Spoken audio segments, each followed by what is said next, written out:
Good morning, gamers, and welcome back to Hellstormwargaming. My name is Mikey, and welcome to the morning news. I hope you're all having a good day. Hope you're having a good time. Thank you so much for tuning in. Welcome. My name is Mikey. I stream every single Wednesday morning at 10:15. It's 10:15 right now. Kinda. It's close enough. Welcome to the stream. Let me know who you are, where you're watching from. Are you supposed to be working? Am I tabbed in, tabbed out? We've got some spicy gossip this morning because Games Workshop broke the law. You literally can't even make it up. They broke the law yesterday. Welcome. Hope you're all doing well. Let me say hello to everyone who's in chat. Yes, I changed the title 4 times. It did say fiance bro. It now says finance bro. But there we go. 10:20. That's 10:15. I start at 10:15. The stream was on. Not my fault. But welcome. You can't spell Hellstormwargaming without late. Listen, I gave you an emote, okay? Well, what do you want from me? You expect me to be on time? You want to never be able to use the emote late, Storm? Is that what you're saying? Is that what you want? I gave you a cool emote, and now you're like, please be on time, because then we can't use it. This is ridiculous. 2 minutes late. He's probably recovering from his engagement party. Let's see what this NPC miner.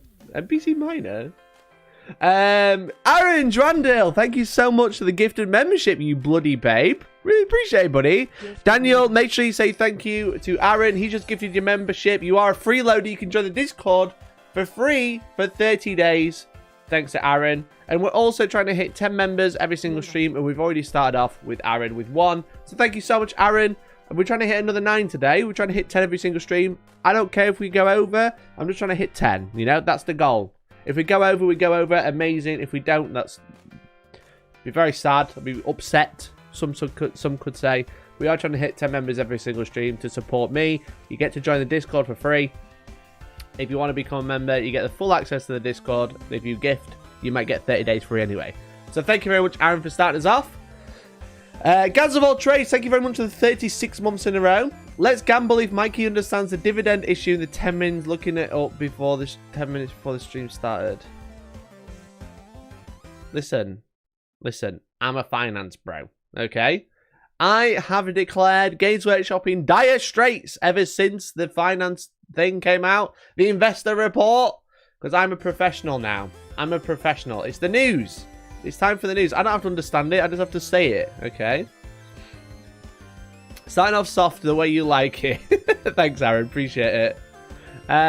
Swanee, good morning. Hello there. Morning late, boss. I am late. You literally have one job. I have loads of jobs, Joel. I was replying to my loving fans this morning. Before the stream started. The only engagement I care about, Decknull, is engagement range. Okay? The only engagement I care about is engagement range. 1 inch or 3 if you're playing Age Sigmar. See? Professional. Or 2 inches if you're playing Shatterpoint. That's all I need to worry about.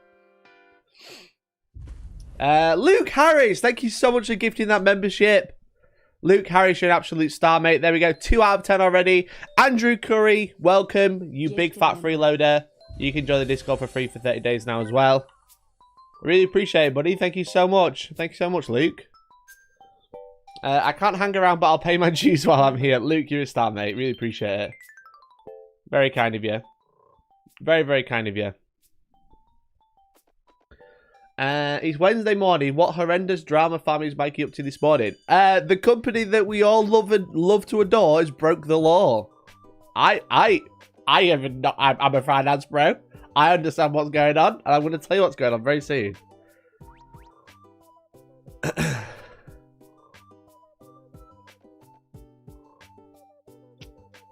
All Mikey cares about is his angry inch. That's true. I do love my angry inch. Everyone just said I'm late. Good morning, George Buck. Hello, Star. Good morning. Morning, Glitch Games. Nanny, yeah, they broke the law. You know?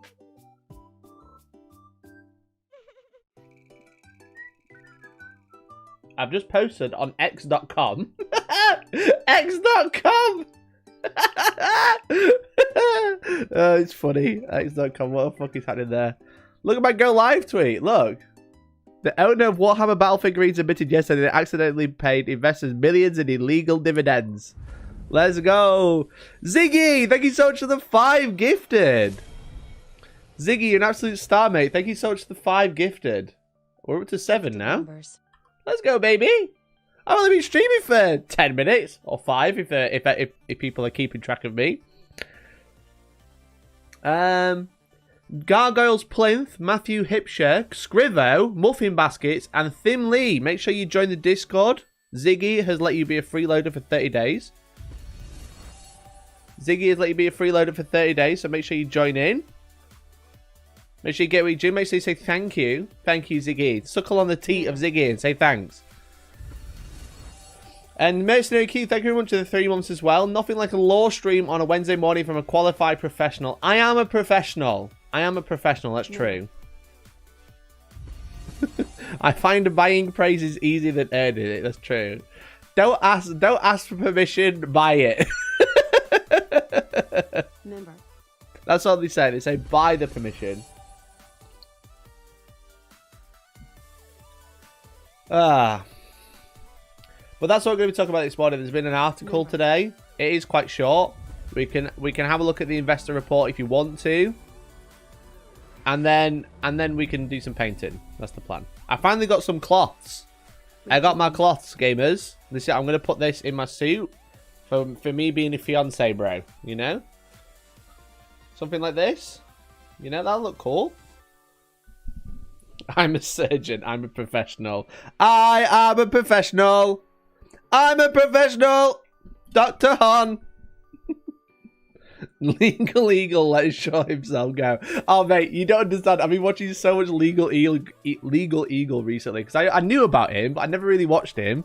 But then he did a video on the Ocean Gate about how they're probably going to get sued and the company's shut down. He's really good. I've really enjoyed him. Legal Eagle is great.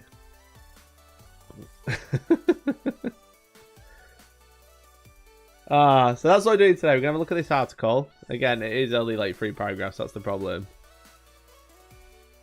But it's going to be interesting. That's for sure. But we'll just wait a few minutes and then we'll crack on. Another couple of minutes. Just to let people come in. Because obviously I started late. The announcement was 17. That's when I went live. 10:17. I know. I was 2 minutes late. But that's the plan today. We're gonna talk about this article about Games Workshop breaking the law, and then we're gonna look at the investor report, have a nosy. I know everyone kind of looked at it yesterday. I thought we could have a glance at the CEO summary today, or the what do they call it? The chair statement. And then we're gonna go and polish some metals. That's the plan. I'm planning on turning it into a video. But we're going to polish the metallics of what we painted on the bounty hunters, if you remember, a couple of weeks ago.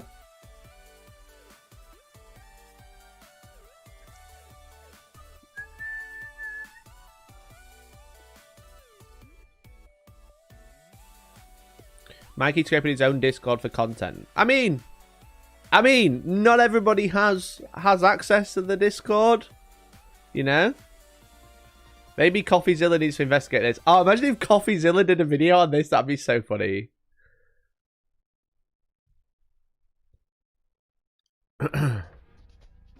Glenn Seymour, thank you for being a member for a month. Freeloading like all those last chance to buy Space Marines. Oh, mate. Have they sold out yet? I bet they have. I don't know what to do with all my old models. I've got so many old attack bikes. I've got so many Assault Marines. It's so sad. It is so sad. Discord equal anonymous source. Yes. Quite. I think everything sold out now. You can get scouts. Normal scouts, not sniper scouts. You can get the Thunderfire Cannon. You can get the Librarian, but you can't get the Hunters. You can't get Ironclads. You can't get Assault Squads. You can't get Land Speeders anymore. You can't get scouts with sniper rifles. Bummer. Bummer. It's okay, you can use them as Outriders. That's probably what I'm going to have to do with my Raven Wing, because I ain't fucking rebuying Outriders. Aren't Outriders like 40 quid a set? Remember they came and the snap fit? Yeah, they're 40 quid for 3. It's a ridiculous price. 40 quid for 3. That's why they get rid of Firstborn. That's why they get rid of Firstborn, because these are 40 quid. And they came in Indomitus. They're not even like multi-part, they're just snap fit. It's so brutal. I do have 9, and now you can actually run units of 6, which is quite fun, but yeah.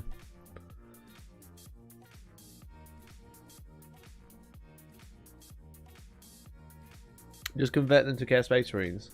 Yeah, the sad thing is my old Space Marine bits box is becoming more and more worthless because it's full of bits that aren't usable anymore. Jango Fett. Yeah, it's not Jango Fett, but it does look like him.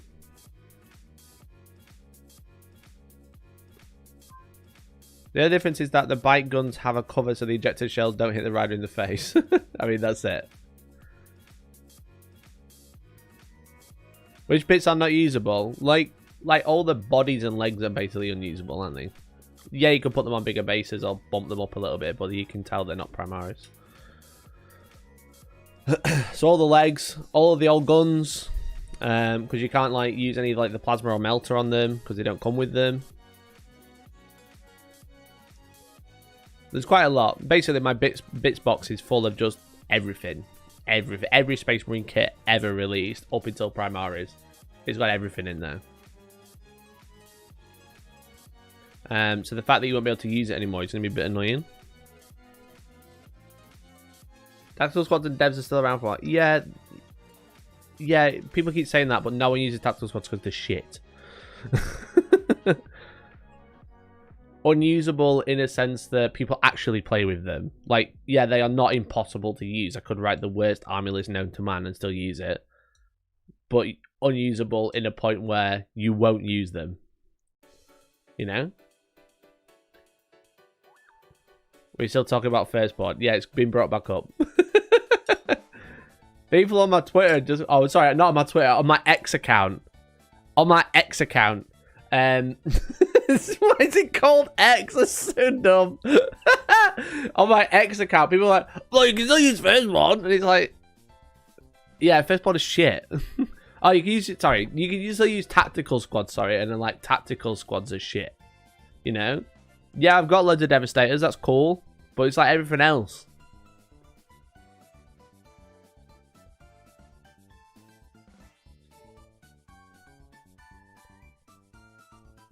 X account, are you looking at images? X images. I'm actually looking at X videos. I'm actually looking at X videos. There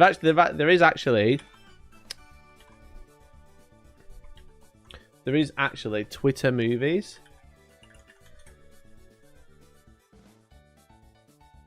So when are they going to update it to X movies?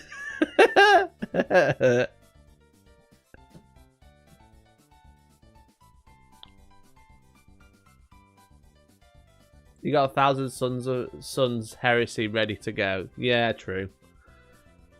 So when are they going to change it to... It used to be Twitter movies. Why is it not X movies? Why is it just movies? Come on. Come on. Come on, Elon. Elon, sort it out. Change it. Change it to X movies. You know you need to.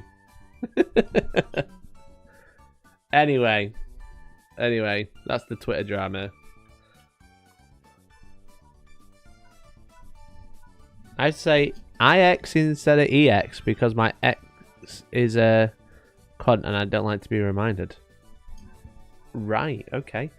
That sounds like therapy needed. Okay, let's do this. Let's do this anyway. Let's find some music.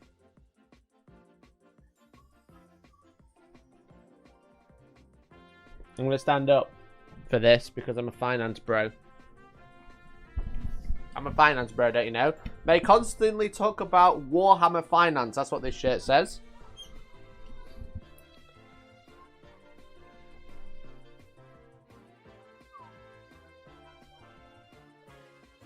Okay. It's too low now. I think I've grown. Oh, my camera's moved. There we go. There we go. Shall we start the music again? Some of you may know of a little company known as Games Workshop, and it's a company that we talk about all the time. But what if I told you they've broke the law? Maybe someone's going to hate me for this video, but it's not my fault that Games Workshop have actually broken the law and done something illegal. Illegal. Okay, Valorant did this yesterday. I don't care about Valorant. Yeah? Steve, there's only so much news in the world, okay? Valorant literally copies everything from me, and now he's not talked about how they've broken the law. Okay? He's not talked about this, because it happened at 20 to 1 last night. So shut up. Shut up and gift a member right now, Stephen. But the Games Workshop have actually broken the law. Don't forget the... Where is it? I'm just busy. Don't forget the Matthew McConaughey. Ooh. We're talking about finance. It's finance time, everybody. Ooh. I can't remember how it goes. But here we go. Games Workshop actually accidentally paid dividends worth millions. The owner of the Warhammer Battle figurines admitted yesterday that he accidentally paid investors millions in illegal dividends. Man, I wish I was an investor last year. I wish I was an investor last year. God damn it. Why did I do this? It said that due to a minor technical breach. Technical breach. That's interesting wording. A 45p per share dividend was paid out last November before it filed its half-year accounts with Companies House. That meant the payment amounted to an unlawful dividend. While the mishap meant the firm could serve legal claims against its shareholders and directors, it said it would not do so. It would table a resolution at its AGM in September to remedy the issue. So basically, they've paid out way too much than they should have done. Chris Breach, yeah, literally. So they've paid out way more than they should have done, because I think what this means is they've basically, if I know correctly, I'm sure someone's going to tell me I'm wrong. I'm sure someone's going to tell me I'm wrong. Is that before they filed the account saying how much the shares are going to be worth, they paid them out early. That's what it sounds like. Due to the minor technical breach, they jumped the gun a little bit and paid a little bit too much early.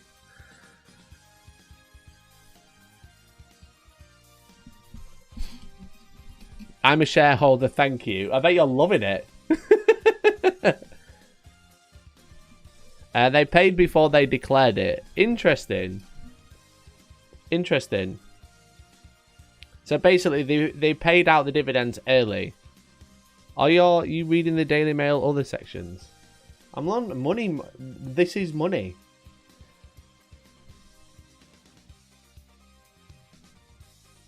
I like how you're just critiquing what I'm reading rather than the fact that Games Workshop broke the law. That's the headline. Okay. So what if I'm reading Daily Mail? I'm better than the Daily Mail. The FTSE 250 group posted a record profit of 170 million for the year to May 28th, up from 156.5 million in 2022, while sales jumped to 445 million from 386 million. That is so much money. That is so much money. The firm also noted that discussions with the TV production arm of Amazon were continuing after it signed a deal with the US giant. This is literally not relevant. Tell me more about how they broke the law. Break it down.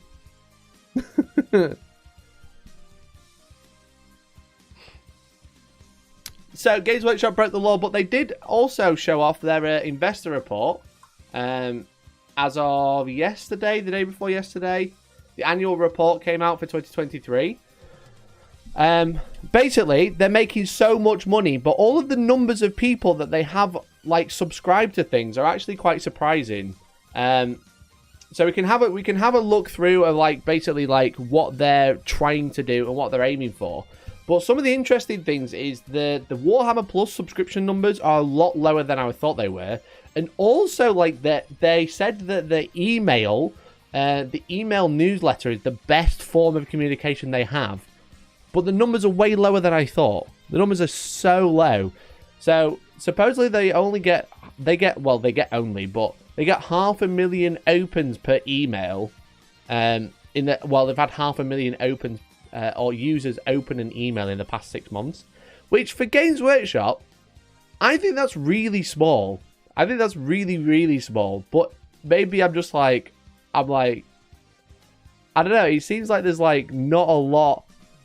That's not a great amount of people. I thought it'd be like millions, but rather than just 500,000. 500,000 seems really low. Email newsletter. Is this 2005? Yeah, they said this is the best one.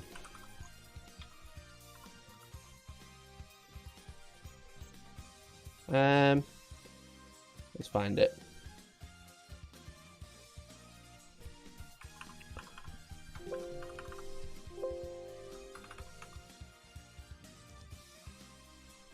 Let's see if I can find it.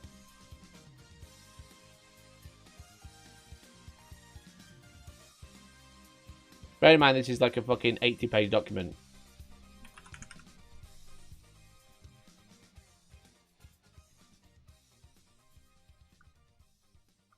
Here we go. So we'll have a look through like the strategic report. Oh, it's so long. I'm just going to skip to the bit I was actually interested in. So customer focused goals. Our goals remain to reach and engage and inspire the Warhammer fans everywhere. We continue to focus our efforts on the 6 of our own key areas.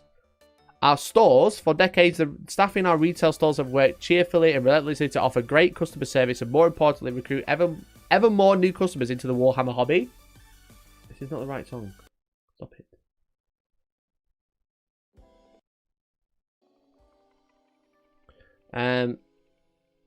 More importantly, recruit new customers into Warhammer hobby. Our stores continue to be the best place to start your hobby journey with us. We continue to offer free introductory experiences. Receive your first model, learn how to play. So basically, the stores are doing really well. But what's interesting is they've actually opened no new stores in the UK, but they have more stores that are single staff. So they're actually saving loads of money on staff. Surely most people who open the email do so to scroll to the bottom to click unsubscribe. Quite literally, yeah.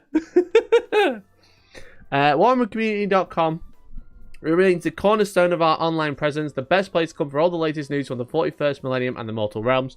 During the year, the team again put out thousands of pieces of content to engage, inform, and inspire Warhammer fans globally. What's interesting, they don't have any stats to back that up.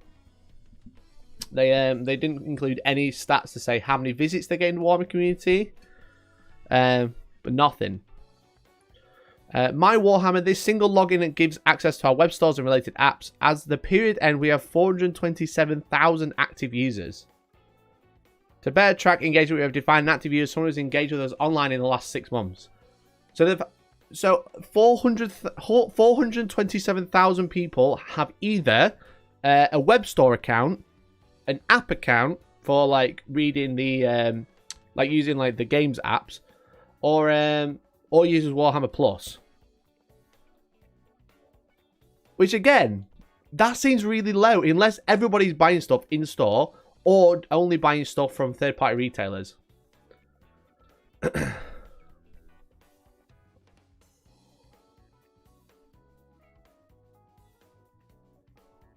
It's me. I need to log my Warhammer for my book pre-orders. But yeah, 427,000 people have have either used an app, used a web store, or used Warhammer Plus in the last 6 months. Which again, maybe I'm being daft. Maybe I'm not. I don't know. But that seems so low. That seems quite low. With those prices, I'm mostly going third party now. I mean, yeah. I mean, to be fair, if you buy stuff third party, you're probably not going to use the Warhammer app or the Warhammer My Warhammer login for web store. Tiny hobby, mate. Yeah. It's a lot less. I thought they should be in the millions. Our subscription service for Warhammer fans is approaching its 2nd year. It's a new way to explore the worlds of Warhammer. You'll find original animations and shows, access to Warhammer 40,000 and Age of Sigmar apps, a digital vault archive packed with decades of lore and magazines, subscriber offers, and exclusive miniatures. The exciting content delivered through Warhammer Plus will remain an integral part of our digital offer, and now we share our IP. Subscriber numbers are currently 136,000. So they're making... What is it, like £5 a month? Is it £6 a month?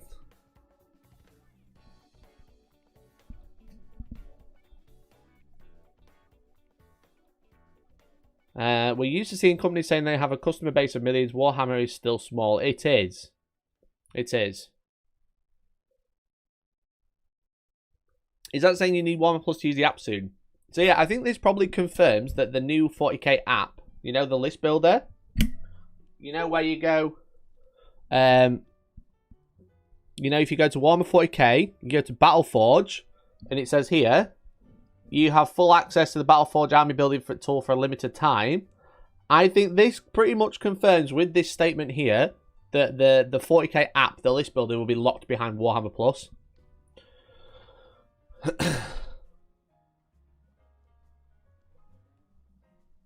Which is like going to be a real shame. I am hoping that the apps are like separate subscriptions, because like the previous 40k app was £2 a month. You know, the previous 40k app was £2 a month. I think £2 a month for a list builder is like fine. You know, I think that's like quite reasonable. I think like 99p a year, like Battlescribe was, is way too cheap for a good list builder from a big company. But like £2 a month, you can kind of let that slide. You can kind of let that slide. But if they make it separate and they have like a separate subscription service, it's fine. But if it's all wrapped up in Warhammer Plus, I think that'll probably like put a lot of people off, because not everybody wants it. Like I don't really care about Warhammer Plus. I'm not too excited about the animations.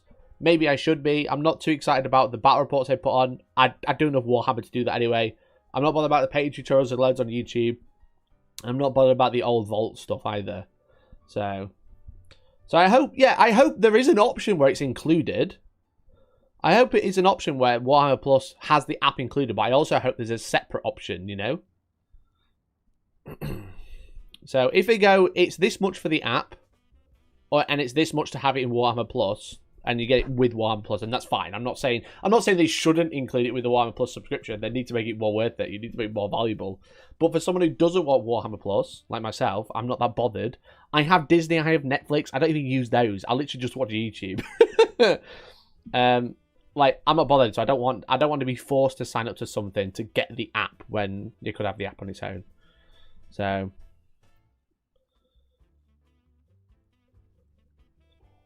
I actually like the Ultramarines movie. The Ultramarines movie is great.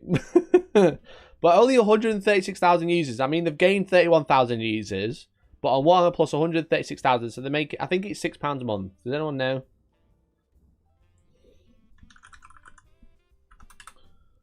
Is it £6 a month? Oh, it's £5 a month. Okay. So they are making, I'm going to tell you to the penny, £678,000 a year from Warhammer Plus, which is actually not too bad. To say there's 3 staff members working on it, probably.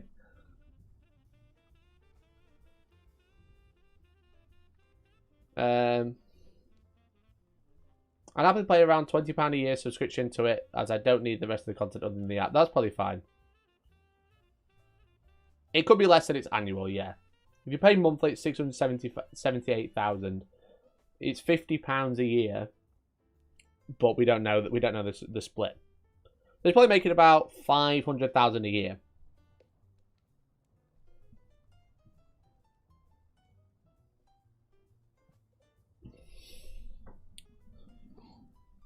I do Warhammer Plus yearly for £50 a year. You get the mini, access to the apps and the animation. Seems good value to me. Yeah, it's just like, obviously, like just because I don't like it doesn't mean I don't think it's worth it. It's just I don't want it, you know.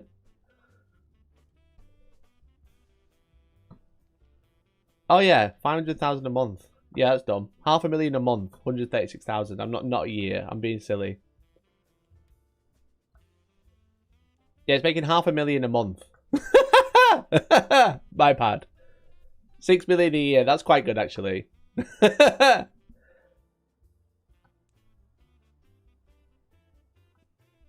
Clearly, I'm very tired. Yeah, so 136,000 subscribers means they're making probably 500,000 a month. Not a year. That's silly. That is quite good. That is quite a lot, actually. So if they're making 500,000 a month, why have they not released the Starties 2 yet?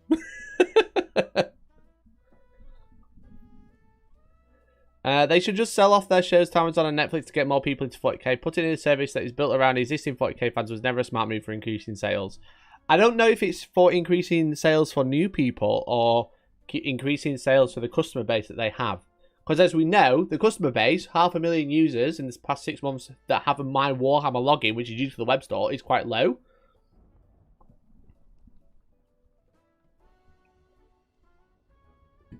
That's relatively low, so I don't know if the idea of Warhammer, because in my head the idea of Warhammer Plus was to get more people into Warhammer.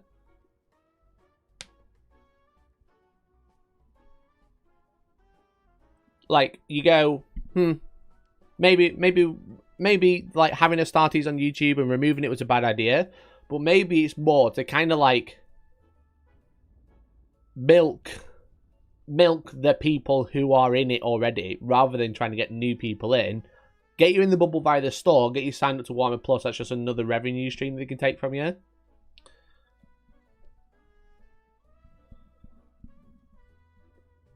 From the painting phase interview, 500,000 was their minimum, so they must be disappointed. Interesting. Which interview was that one? I don't remember them saying that. Warhammer Plus seems like such a failure for what was advertised. I think it's working fine. I think they are providing everything. I think people were expecting a lot more, but also if they're making 500,000 a month, they probably should be getting a bit more.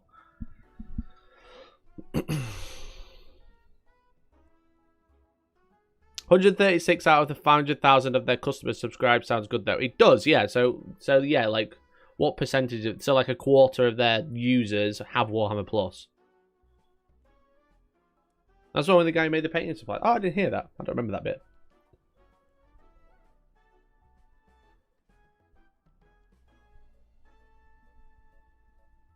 I'd like to see the numbers next year as loads of people annual sub for the mini straight away. Yeah, this is year 2 though, and it's gone up since. They've had 31,000 extra members in total.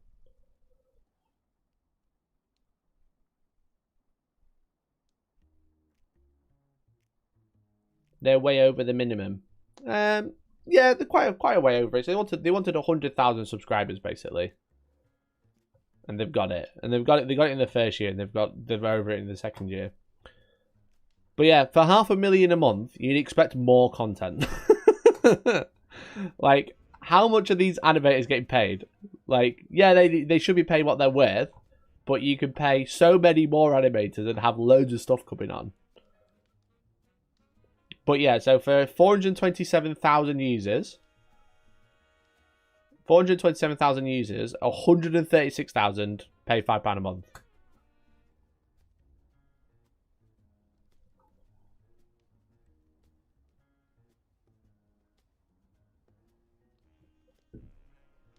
There's another mini. I'll sub again. If there isn't, I probably won't, as it has a value. I think there probably will be another miniature. They've kind of like made that like, that's just what you should expect now from Warhammer Plus. You get a free miniature and you get some animations. That's kind of like what they say, you know. My chat's not working very well. I'm only seeing a little bit of it, I think. There we go. No, GW is shit at doing stuff, so made a rubbish product with Warhammer Plus. I mean, it's not great, but for the revenue they're bringing in, it should be a lot better.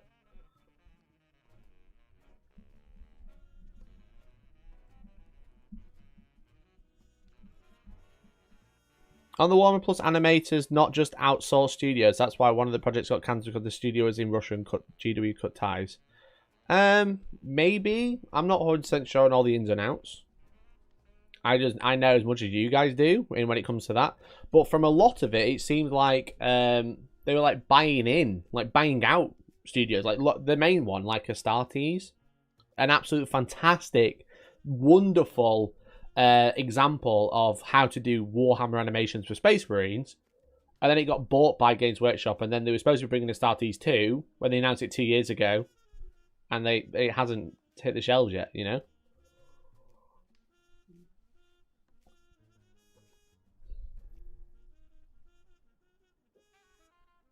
TTS is better quality than Warhammer Plus, and it was literally puppet theatre.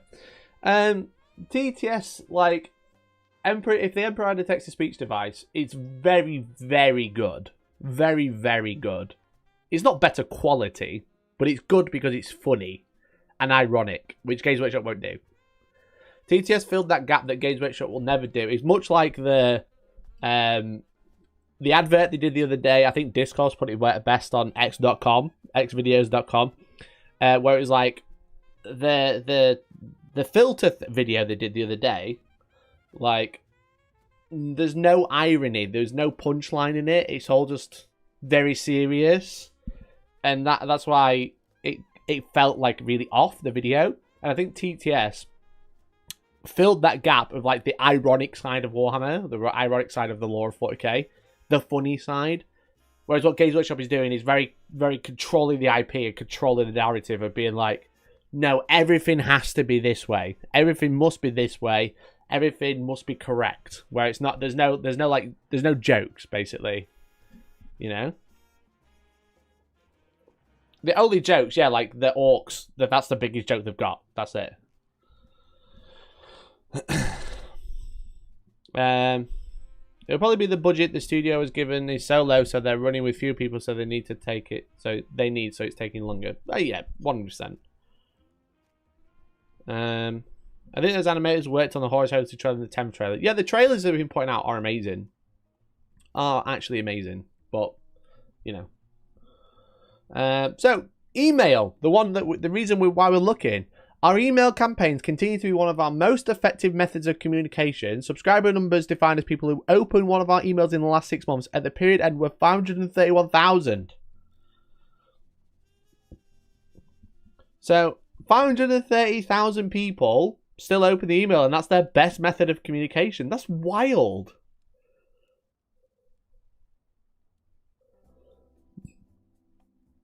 It's honestly wild. Again, like, that's surprising.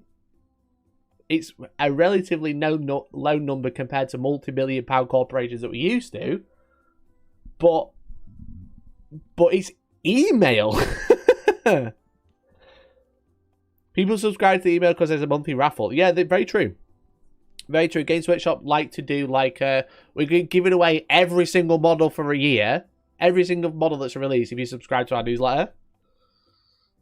You know? I'm subscribed. I get it every week, you know. The email like once every 3 or 4 days. You know, when was the last time Games Workshop emailed me? Let's have a look. Monday, Sunday, Saturday, Thursday. So there's quite a few. There's a monthly raffle. I don't know if there's monthly. I know they give away a lot of stuff. You know, what's in the last one? There's just about this is from Monday, but then that's talking about Warhammer Plus. I thought it was a giveaway then. There's a giveaway from Warhammer Plus that they're advertising. Well, yeah, they announce giveaways in the emails all the time. I'm surprised they don't have the Twitch sub numbers in this report. Yeah, they were making good money on Twitch a couple of years ago because there was the Twitch League that came out and they were like one of the top earners. Not like top above everyone, but definitely in the Warhammer category, they were making the most money. But yeah, they don't mention it. I think with the Twitch channel, they've kind of like they're really underutilizing it now compared to where like a couple of years ago. Hi mate, have you talked about the culling of the Firstborn Marines? I talked about that a lot on Monday, buddy. I did mention it earlier, but I talked most about it on Monday. Don't make him cry. Some dude on Reddit won the paint range giveaway. They just sent him a bin bag full of loose paints. I mean, what else were you expecting? A rack? How many of the staff that did Twitch stuff left, though? Also true. Also true. So they used to have like weekly streams. They used to have their hobby hangouts and stuff like that. They used to do battle report streams all the time. Like every week they were doing a battle report stream. And then they were doing like the tournament coverage and they were doing like the release stuff. Like the reveal streams. But now, yeah, they only do the US ones. Where they got Paul Murphy and Nick Navite doing commentary. And then sometimes they do hobby hangouts or new releases, and that's it. Do they do hobby hangout every single week? I don't think they do.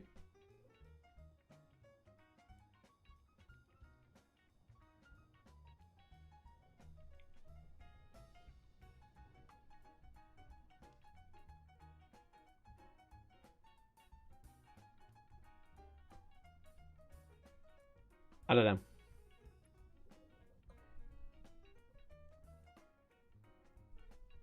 Kevin Rantry got paid 1.4 million. Are we surprised?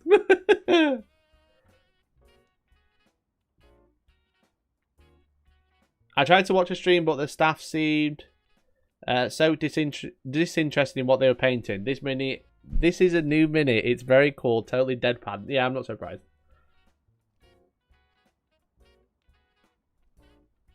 Didn't they have daily streams with AOS 40k specialist games for the Warhammer Hall? Warhammer World Hall. Yeah, that's what they used to do, but obviously this is pre-COVID. So pre-COVID, they used to have like a battle report stream for each game. Like on a Thursday, you get a 40k stream, and on Tuesday, you get an Age of Sigmar stream or something. But they don't do that anymore, which is a bit of a waste, to be honest. They get so many people subscribing on Twitch for emotes when they could pay the same amount to get Warhammer Plus. But they subscribe on Twitch to this big corporation for fun, and then they don't stream. So, but anyway, external events and social media to broaden our reach to ever more potential enthusiasts. We continue to attend many of the largest tabletop third-party events in the world and post huge amounts of content on our popular official social media sites. This included some of our best animation ever, including the news of the new edition of Warhammer 40,000, supported by our latest trailer.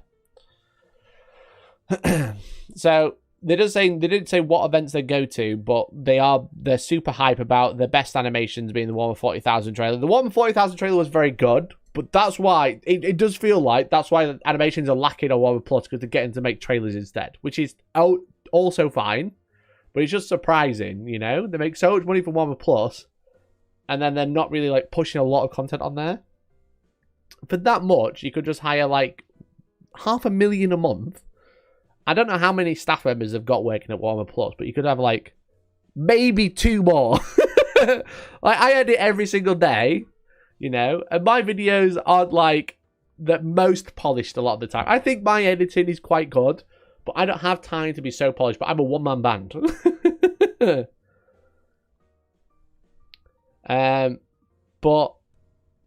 But like they're getting this much money, surely they can hire a couple more staff. Yeah, the staff will leave and make their own YouTube channel in a bit, but that's fine. Hire a couple more staff, get a couple more editors in there, a couple more presenters, and then you can just make loads more content. You know? If you got one person doing professional painting, make it 2. If you got 2 people doing battle reports, make it 4. Then you just swap them in, you know?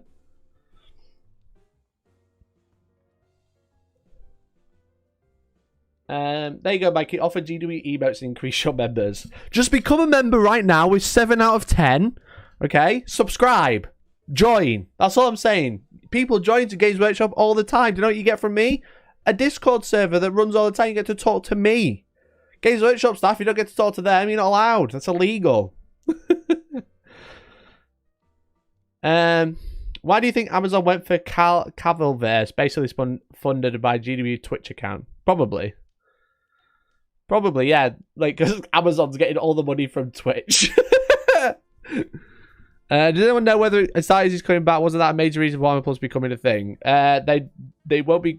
But they supposedly do the sequel. That's what we kind of like talked about. But do they run ads on Twitch? I don't think I've ever seen one. Who's subbing to GW on Twitch? Like, yeah, like Games Workshop were making silly money back in the day. Let's see if we can find Twitch earnings leak. There was a big website. Yeah, they do still have it.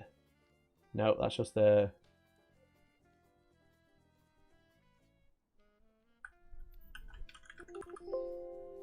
Do they still have the website up? I don't know if they do now, because it was in 2021, I think.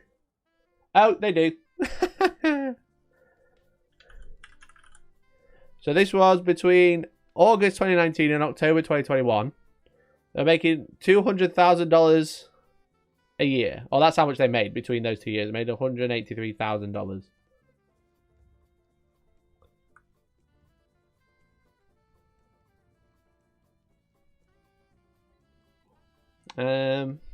There They're spending the money on AI generator staff as they merge Duncan Peach in Louisa's face and superimpose it over a person who's just a pair of hands. Probably. Can't wait for a Southeast team to be Primaris and everyone lose their shit. Oh yeah, definitely.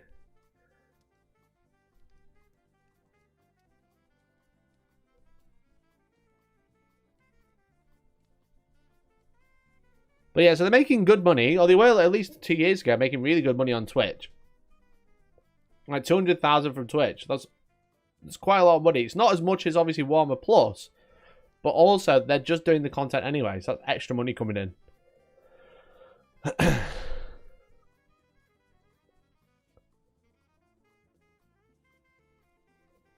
Warhammer is rich, vast, and endless, as well as we do more products. It's important that we are focused on exploiting it all, and that is a representation continues to be respectfully maintained. This is what I mean. This is why they won't have fun stuff like fun memes or irony. There's no room for irony when the representation needs to be continued to be respectfully maintained. Like, I understand games like if you want to take down like people making Black Templars shag horses or something, but you can make jokes about things. You know, you can just laugh. You can like see the ironic side, because they're like there's a very good point that I saw on Twitter the other day, where it was kind of like it was talking about Space Marines, because it was about the filters thing as well, and it's kind of like, yes, Space Marines are like the ultimate baddies. They're fascists, by the way, you know, and all the imagery in Warhammer is all satire, because it's all propaganda saying that Space Marines are really good, even though Space Marines are really bad. They're all it's like a big fascism thing. It's like kind of like satire, and it does make light of that in books, but in these books it's always in like page 200 or something, and very obscure references to it all being satire, where a lot of the time, a lot of the things that people see is Space Marines being the heroes of humanity, the heroes of the Imperium. So the irony is lost a lot of the time, where people are just like, oh yeah, they're the good guys. You know? Which is kind of like, it's a bit sad, really, because you've got kind of like problems with the Warhammer fandom, but the thing that the point that you're trying to make, where it's like it is satire, it's all a joke, is kind of like lost on people because it's always hidden and obscure. Where what is kind of like promoted and pushed is like purging the enemy, you know, crusading heroes of the Imperium, and it's just lost. The irony is lost. So it's a real shame. And that's why you get so many problematic people who love it, because they don't read the books. They just like, they look at the forward-facing thing.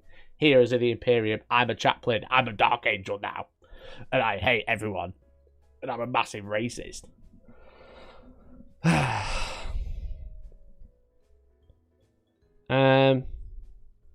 find it sad when all the animations are being taken down. The biggest free source of advertising was put behind a paywall. Yeah, literally. I remember when people had a meltdown because there was dark-skinned Ultramarine on a book cover. After that, GW started including much more skin tone in their box art. Yeah, for sure. It's good. I think what Games Workshop does a lot when they make a statement, they make a statement, but it's just like day to day, they don't really do anything.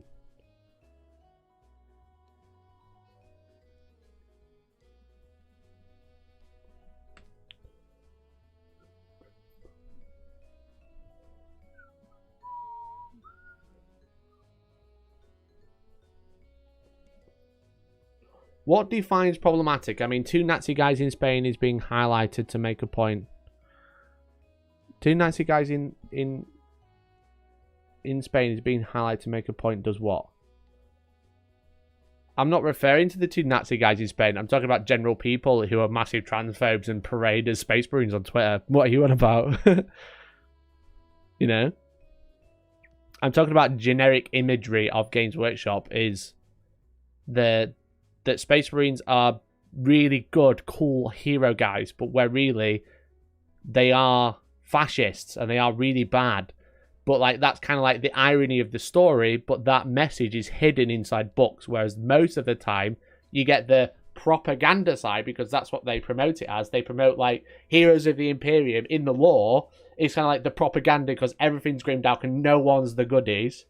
But that is lost in the marketing because it is all about the Heroes of the Imperium and showing Gulliman as an angel, etc.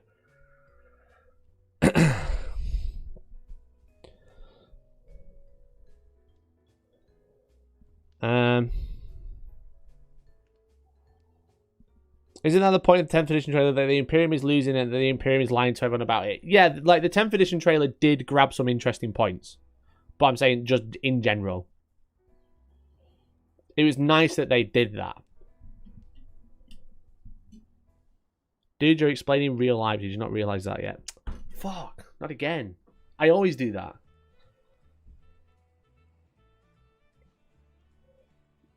The fascism is very satirical. It's obvious that no matter how hard they try, they still lose. No, I totally agree, and that's what I'm saying. That is supposed to be satirical, but sometimes I think that message is lost when all the marketing kind of says opposite.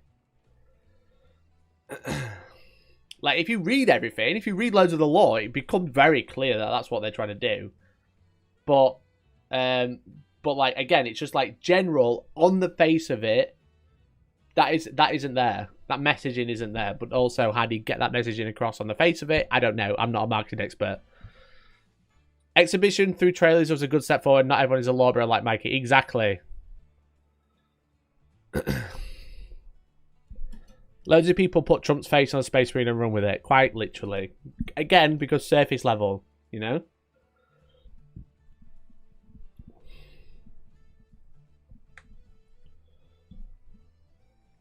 It's over in the Black Library books that 1% of folks read. Yeah, exactly. Exactly. Have you read the lore? No, I exclusively listen to the lore by Christopher Tester on TikTok now. You know? Christopher Tester on TikTok. He's fucking brilliant. Is it Tester? I think it is. Yes. This guy. I know Varak tweeted about him a few days ago. He's fucking insane. He's actually insane how good this man is. And he's been hired by GW, supposedly. The fire is lit, and all that was is cast to the wind. We are committed, he and I, my brothers, and our legions. All humanity's futures bound together in this circle of blood. It's out of time. We are That's all my the fault. storm now. The Imperium will fall and rise by my hand, or fall and fall and fall. Istvan was supposed to burn in silence so that our war could be won before it ever truly began. The angel's wings were to be broken at my feet. And still, failures come tumbling one over the other, and on and on. Half burned. Yet our brother lives. Rebute. Wise Rebute. Rebute with his scratching quills and his plans and his hope. Too understanding, too strong, too damned perfect.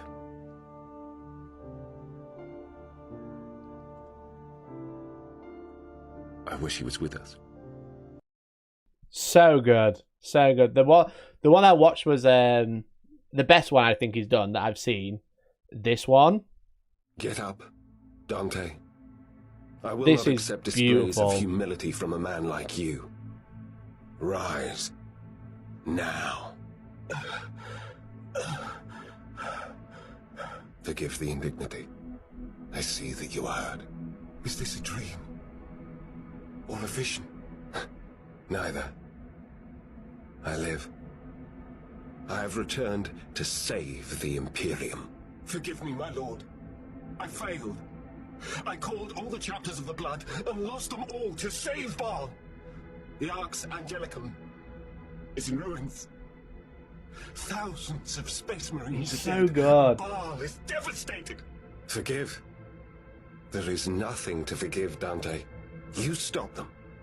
When we arrived, the High Fleet was greatly depleted and easily destroyed. As we speak, the Indomitus Crusade is scaring the system of the last remnants of the Tyranids. You have achieved what few others have, and destroyed a major High Fleet tendril. I would congratulate you, but there is nothing I can say that encompasses the scale of what you have achieved. You have saved Baal from the hive mind, Commander It gives me Dante, goosebumps. and with it, the greater part of this segmentum. I am sorry. I am sorry. I almost lost everything. Please, forgive me. There is nothing to forgive. So good. So good. So yeah, that's how I get my lore updates now. Christopher Tester. Chris Naturally RP. He's really good. He's done work for like Dark Souls 2. I knew I recognised his voice when I first heard him. And I was like, where is he from? And I realised he's done Dark Souls 2 work. So. He's so good. Is this the voice of Gulliver for the 10th trailer? It could be. I don't know. Or maybe he's just imitating it because he's a voice actor. I have no idea. Not that they fucking give any credit to anyone, so you'll never know if it's him. But he's very good. He's really, really good. If you don't have TikTok, he posts a lot on Twitter as well. On X, sorry. Good point. But yeah, he's really, really talented. And he's been a joy to watch. Spoilers, I'm only on book 20. Doing them audible, so I might have finished in 4 years. Yeah, you're going to see spoilers from books that have been out for 20 years. Too much flat earth on TikTok got me hella uncomfortable. Let's just do YouTube instead. If you're getting flat earth things, it's because you're watching it, you know. X is Twitter. Yeah, Elon is having a field day changing Twitter to x.com. The thing is with TikTok is I can't be bothered fighting the algo. At least with YouTube, I know how to manipulate the algorithm. It's just whatever you watch or interact with. It's the same as YouTube.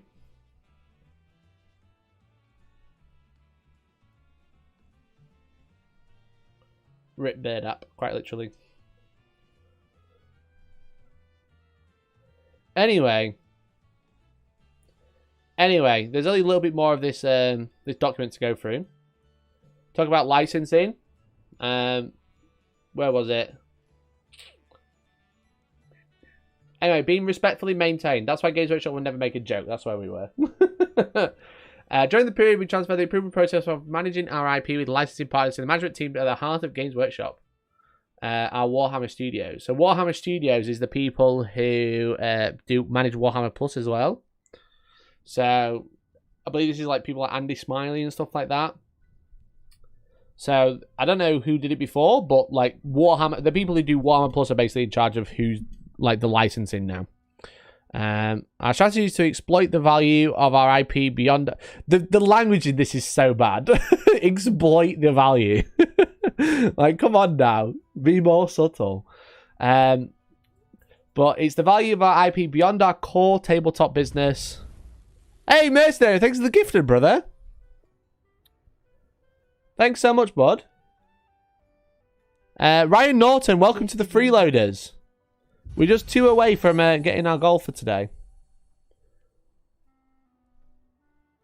Is that why they don't like you superimposing yourself as a cat girl into their pics? Because they can't take a joke? That's literally why, Steve. It's literally why. They don't know how to take a joke. Or they don't want to take a joke. It must be respectfully maintained at all times. Which is why if you take the piss of it, they don't like it. So... G Dewey really gone mask off with the hello we like money, quite literally. Not because it's creepy. No, that's not the problem. They just can't take a joke. Our contract negotiations with the Amazon Studios continue. So within normal legal constraints, we have nothing more we can add. So Amazon's still a way off yet. We're probably going to be looking at like 5 years or so before we get real hardcore like update from Amazon, I think. Because film production takes time. I watched Valrek's video yesterday. It was like, I was expecting like promotion for the film. And it's like, this is going to be years. This is years, you know? So Amazon, while cool, is years away.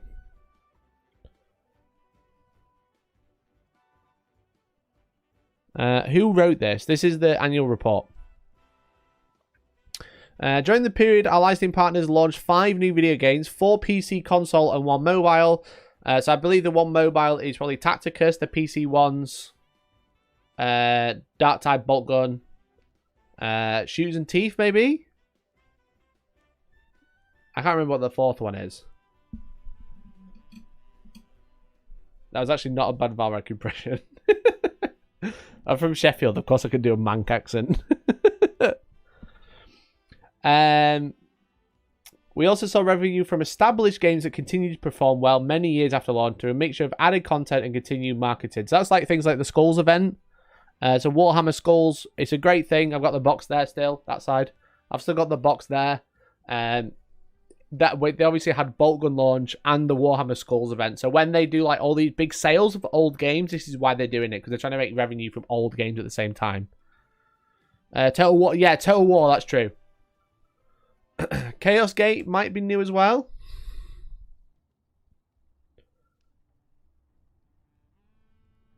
Warhammer Skulls is fun, they nailed that. I really like Warhammer Skulls. Yeah, Warhammer Skulls is a really fun event because they do big sale, they do big announcements, they do like loads of cool promotions. So like anything like a cool promotion, if it's handled well, you'll just enjoy it. Even if it is the point of a promotion is to make money. But like Warhammer Skulls is like a good example of how to handle stuff. Like it's an annual event. There's like a few days of like sales, and then they do like a big reveal. It's really fun. It's really fun. Space Marine 2 release date. They haven't announced it yet. It's just coming soon currently. 2 new games are announced in the period, including a major PC and console strategy game, Realms of Ruin. So this is the Age of Sigmar one, I think. And a combat racing game, Speed Freak. So I think both of these games are quite interesting. I know people do a review of Realms of Ruin. If you want a review, let me know. Let me know, Realms of Ruin, if you're watching. New games launching in 2023-2024 include major titles, Realms of Ruin and Space Marine 2. So we don't know when these 2 games are out. Now, Realms of Ruin is getting demoed, so I imagine this is probably closer than we think. But Space Marine 2, there's been nothing. There's been trailer, but that's it. There's also the computer role-playing game, Rogue Trader, and digital collective card game, Warpforge. So Warpforge is on pre-alpha now. I think it's in alpha. I've been able to play it on Steam. It's been quite fun. I'm working with Warpforge, so a great. I think Warpforge is actually a really fun card game. I think it's really, really good. And I'm working with the company. I played it at Warhammer Fest, and they were like super nice to me as well. And they just seem like a really nice company, and they're really passionate about it. But it's like a tabletop card game. It's like light Magic Light essentially. But it is a fun game, that's for sure. Intel, there are 9 unreleased games in development and 2 new licenses were signed this year. So this is going to be interesting to see what these are. Warforge are lovely. They are great. They are lovely. How's it going, Exeter Cosplay? How you doing? Well? Thanks for tuning in, buddy. Okay, hear me out for a game idea. 40k or AOS, but it's Battlefield. I think that's what they're trying to do with Space Marine 2, right? They gave me socks and Horus Lupercal. Yeah, I have the picture on the wall. They did this for me, which is fun. They had like a cool machine at Warhammer Fest. And they turned me into a card. But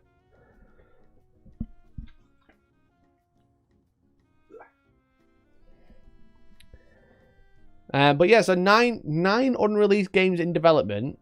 So that'll include Realms of Ruin and Space Marine 2. So 7 unreleased games that we've not seen, I think. And then 2 more licenses as well. As a reminder, the variability and ongoing success of any licensing deals is broadly out of our control. They are reliant on successful development and delivery by our license partners. So basically, say they can't control what the sales are like. It's up to them. I have one of those, socks and a mouse mat. Yeah, I got that too. The mouse mat's there, I think. There. I don't know what to do with it. It's such a small mouse mat. It's cool, it's cute, but it's such an old mouse mat. Like old style. Sales reported core revenue grew by 15.1% to 445.4 million for the period. On a constant currency basis, core sales were up about 9.6%. So that is like quite a large increase, especially with like the economic crisis that we've got in the UK and in the US. And they've also cut sales from Russia. like in this same period. So to have like that increase as well is actually really surprising. Space Marine Fortnite when? It's got to be soon. Got to be soon. So trade, we got trade, retail, and online. So online is increased, trade is increased. Oh, I mean everything's increased. There's not one that stayed the same. Economic crisis in my Warhammer. Yeah, quite literally. So like you know, you've got like all the problems with inflation in the UK economy. You've got the US having a very similar problem, cutting ties with Russia to then increase sales. Mad. Actually mad. Licensing revenue from royalty income was down slightly in the period at 25 mil compared to 28 mil. This is largely due to a high level of guarantee income on a multi-year contract signed in the previous period. This income is recognised in full at the inception of the contract in line with, I don't know what this is. Revenue from contracts with customers following assessment of the performance obligations of the contract. Reported income is split as follows: 68% PC and console games, 6% mobile, and 26% other. I wonder what the other is. In this period, the guarantee income was 8.1 mil, 2022 15 mil. Cash received from licenses in the period was 26.5 mil. Was 15 mil the year before. Interesting. I wonder what the 26% is and why they focus so much on mobile games when mobile games aren't the massive income. Clearly, they're making the most money from PC and console games. Clothing merch.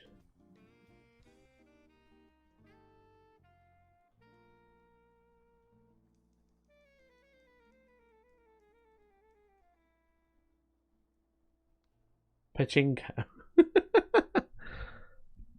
Do you think it's a big Pachinko machines? Cheaper to produce and launch on mobile. Yeah, true. Is it McFarlane stuff? Oh, interesting. Yeah, because it's licensing revenue as a whole. Yeah, so it could be the stuff like the Joy Toy, McFarlane, all the other like incendiaries. I guess that's the word for it.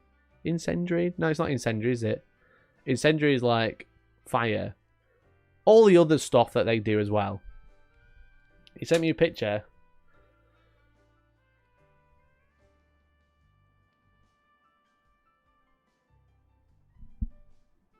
Oh, mate, did you win that? That was at Warforge, right? Weren't that by Angel? Exeter Cosplay just sent me this. This gorgeous Horus miniature. Focus, damn it.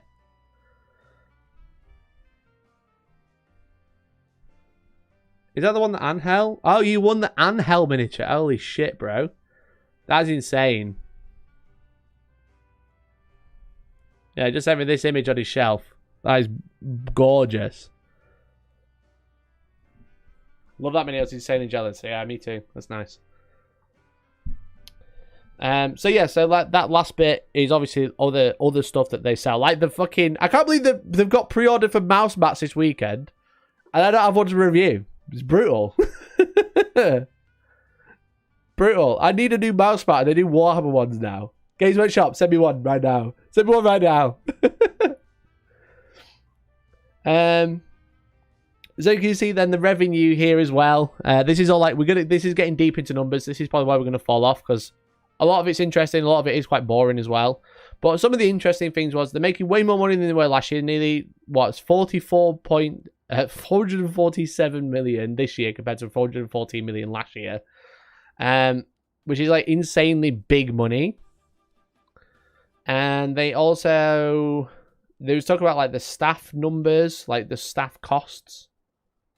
And I noticed that the single man stores had increased quite a lot compared to last year. This is an 83-page document. We're not going to read it all. I'm going to go to pay it in a minute.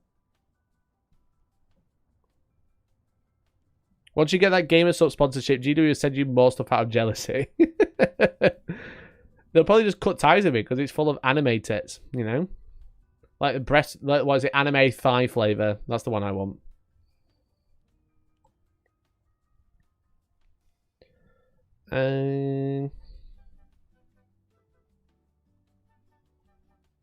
But But anyway, that was like the main bulk of it. Like what their goals are with it.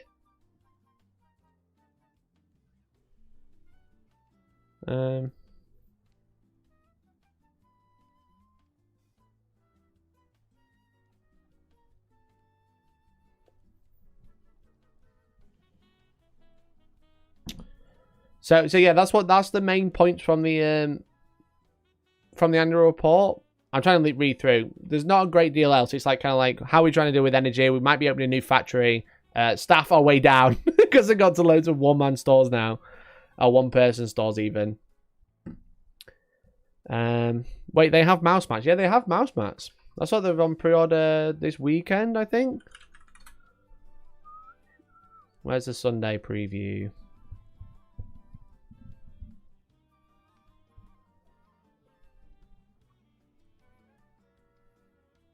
So officially licensed. There you go. Desk mats. That's sick. Oh, they've got this one with the old codexes on for all the second edition players. Do they shut the store for the person to eat lunch? I imagine so. Or they technically do, but probably don't. Did you say anything about the warehouse?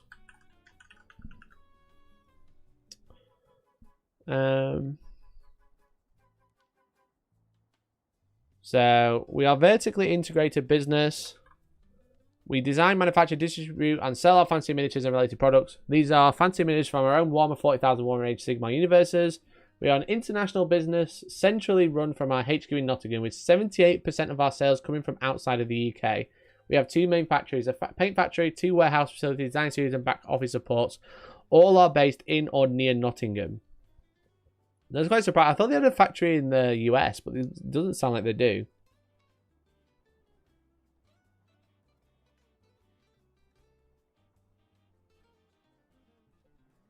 We design all of our products at HQ in Nottingham, employing 300 people. The design studio creates all of the IP and all associated miniatures, artwork, games, and publication that we sell.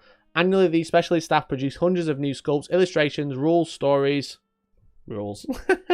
Enable us to deliver new products every week and continue to keep our customers engaged and excited. In 2022-2023, we invested 17.3 million in the studio, including software costs, with a further 6.7 million spent on tooling, the majority of which was for new plastic miniatures. We are committed to investing in these areas at the appropriate level every year. So yeah, basically do they say anything else about the warehouse? There's like 33 mentions. Our product is distributed from our main warehouse at our HQ in Euro Hub. That's where the part 2 of DJ, that report guy, I can't remember his name. What's his name? DJ Audits. That's the second place that he went to. And our warehouse, ENG, approximately 25 minutes away. These warehouses supply our two hubs, one in Memphis, Tennessee, and one in Sydney, Australia. So they're like the two main places they're shipping out to. Between these 4 warehouses, we're able to directly supply our independent retailers, our own retail stores, and fulfill online orders. So that's quite surprising they do it all. I thought they had a factory in the US, but clearly they don't.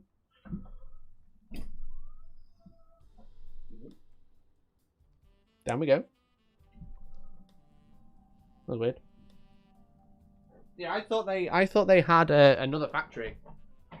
They're just shipping it all. Their green footprint must be it through the floor. Morning, Pat-Man. You mentioned this recycling scheme. That's a great shout. We'll have a look at that.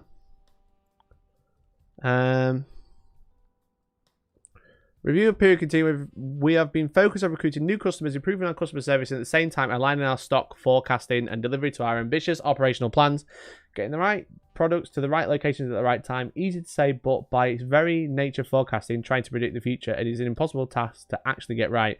We've been investing in factory and warehouse capacity, and our new facilities are starting to go live. We are now improving our end-to-end processes and our communications about our product ranges with our customers, retail store managers, trade teams, and customer service teams. Our new forecasting team still have some hard work to do. We don't want to underestimate demand, but too much cash tied up in stock is not great either. So they've basically openly admitted they are fucking up the amount of stuff that they get in. I think they're just, I don't know if they know how to like forecast what sort of products they need to make because they're basing it on the run products by the sound of it.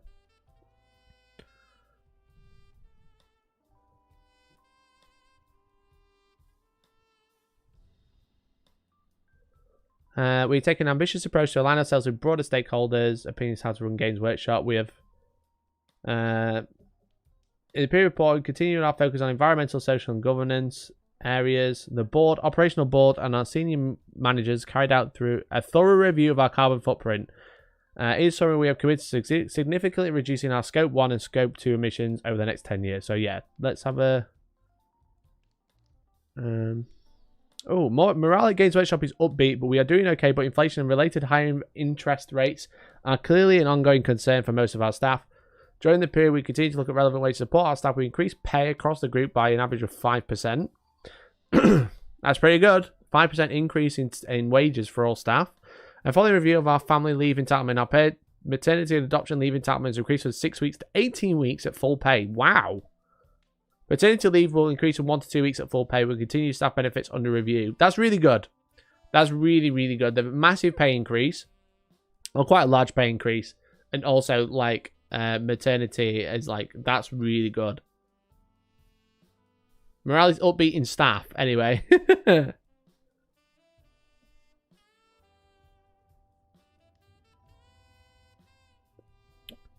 Following the successful relaunch of Warhammer Horus Heresy in June 2022, we have released a steady flow of new plastic miniatures for what was originally a resin-only range, allowing ever more trade accounts and hobbyists to access this part of the Warhammer hobby.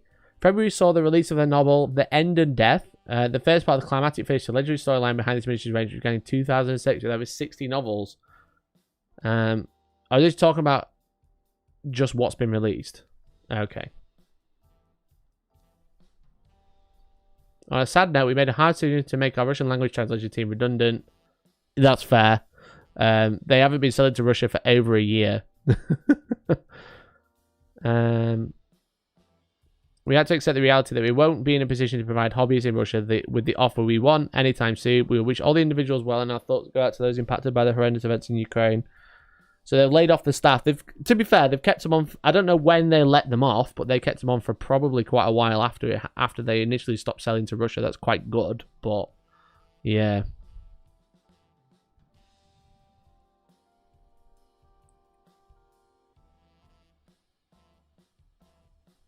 Here we go, more warehousing. Having overcome significant technical challenges in late 2022, the warehouses in Nottingham and Memphis ended the financial period running more efficiently. The priority for both of these sites going forward is to leverage the new equipment and systems to reduce the operating costs and maintain customer dispatch times. Cross-border shipping remains a key issue for our orders into Europe. We continue to review and consider the practical and financially viable solutions to tackle this where possible. This could involve setting up a warehouse facility in Europe. So yeah, so obviously with like Brexit being a big problem, they're struggling to get stuff to Europe now. Whilst new systems automation have been in place all year, it has not been until later 2022-2023 that software updates and modest improvements to our old back office systems allowed the team to use them fully during the 2023-2024 financial period. We will decommission our legacy warehouse system and equipment. The back office systems will be replaced as part of the ongoing system improvement. Finally, after a few teething problems, the EMG facility took on fulfillment of all UK and European retail, trade, and international shipping. Operations for all but our UK and European online order fulfillment have now been running for EMG for a number of months, with all relevant operational staff transitioned from our Lenton site. So basically, they've got it all into one system or one factory by the sounds of it.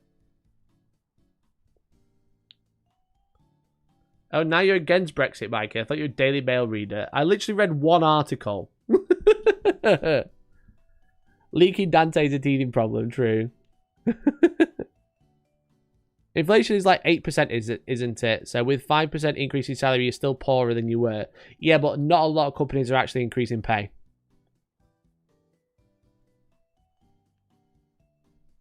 That's the difference. Like some companies are just not increasing. Look, it said anything about the recycling scheme. Plastics are one of the main resources that we use in production and supply of our products. Minimizing any waste and ensuring that the waste is unavoidable is treated the most sustainable way possible. So therefore, a key aspect of ensuring our business is as sustainable as possible. This year, we carried out a detailed review of plastic waste in our production process. This review considered whether plastic packaging is necessary and where it was, how we could increase recycling and resource efficiency as well.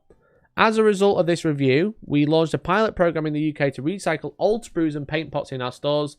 The pilot program launched in March 2023, and we will monitor the uptake before considering the scaling of the program. We've also begun removing single-use plastic packaging from our box games and other products and replacing it with more sustainable alternatives. I think that's probably all they're going to say on it. But what the main change what you've probably seen is they've gone from like wrapped plastic to like stick on like on the big boxes. They used to come like in cellophane, like the Leviathan would come in a big cellophane thing. Now they're using like sticky tape essentially to hold the box shut on larger boxes like this, which is like a great way to like reduce plastic, because obviously if you just plastic wrap it and then it just gets ripped off or thrown away. Now the problem is the whole point of the plastic wrap is to protect the packaging, but a lot of the boxes that they've stopped doing it on are like quite chunky boxes, so they're probably going to be okay anyway.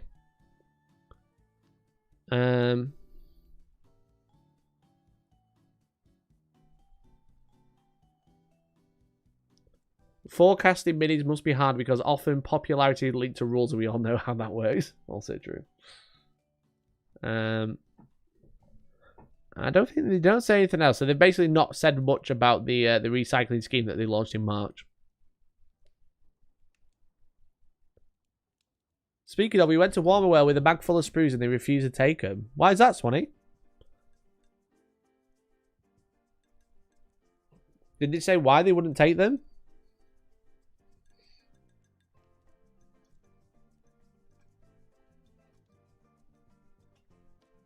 No recycling. I thought that was part of the. I thought they did it.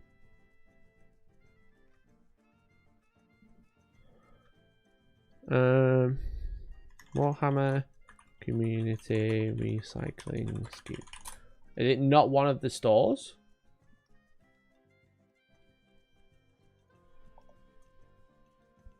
List of parties. Nottingham. Ah. A Warhammer World, it says there. List of participating Warhammer stores. Warhammer World. The Warhammer recycling program will begin in these locations at the end of March. So why didn't they take them? Just couldn't be asked. Yeah, probably. Look out for the sprue bins in the above stores from end of March.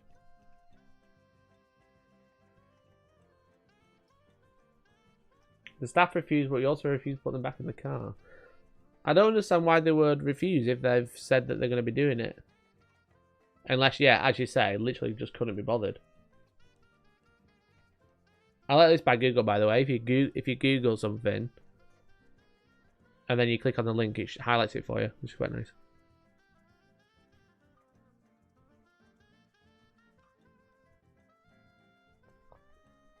Maybe you were the first people who did it, so they didn't know. Interesting.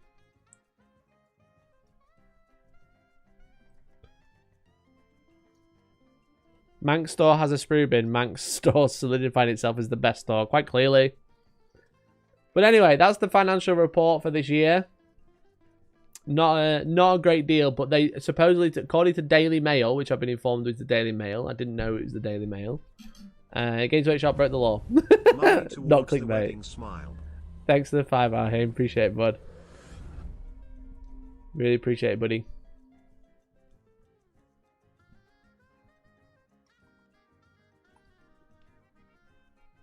When you look at MSN, see if they say anything different about breaking the law. But I think it's the same. Oh, that's the same by Daily Mail.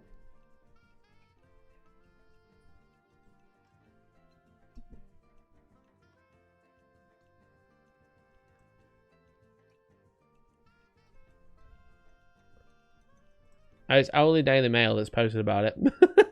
God damn it. How did they break the law? They paid dividends without declaring it.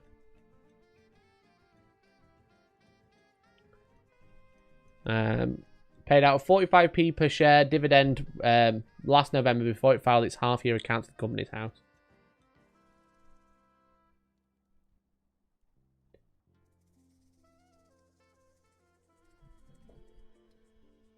Anyway.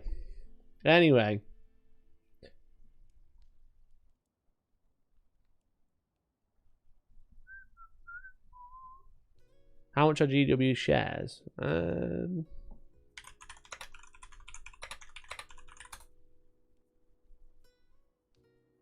But do they really want to sue shareholders to get the money back? Probably not. This much.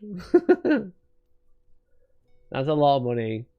I remember my friend, a very good friend of mine, told me to buy shares in 2017, and I was like, I don't know how to buy shares. I'm not going to do that. Oh man, I'd be so rich.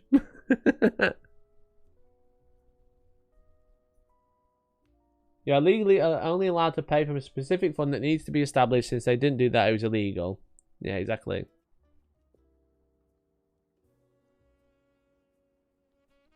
I mean, Daily Mail are the first to report on it. Everybody's going to quote there because jailers are mostly lazy. Also very true.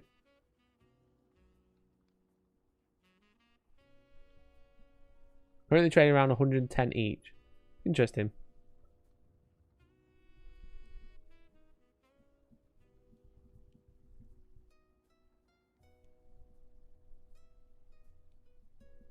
Well, basically, they're still doing really, really well. They took a hit at the end of COVID. But they've got back up to, like, COVID numbers, which is pretty insane. That is pretty good, because a lot of companies are struggling to hit this. That was 2020. 20th of March, 2020. So that was the start of the pandemic. That was, like, peak pandemic. That was after the pandemic. And now we're back into those sort of numbers. Like people, the COVID bubble was real, and the people are desperate to hit these sort of numbers, and Games Workshop have done it. But yeah, my friend was telling me to buy them like here. My friend was telling me to buy them like there.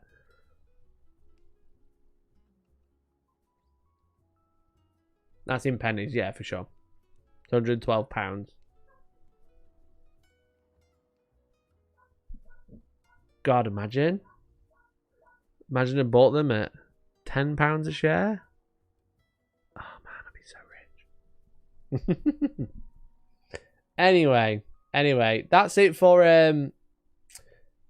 for drama. They illegally paid out by accident.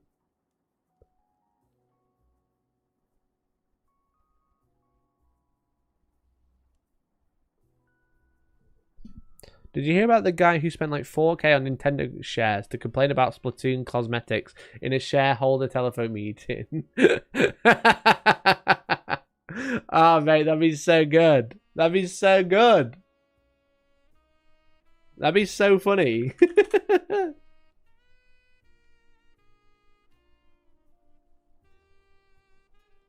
I want to do that. I want to do that. I want to buy so much shares so I can go into a shareholder meeting and say the rules are bad. How many shares do you think I need?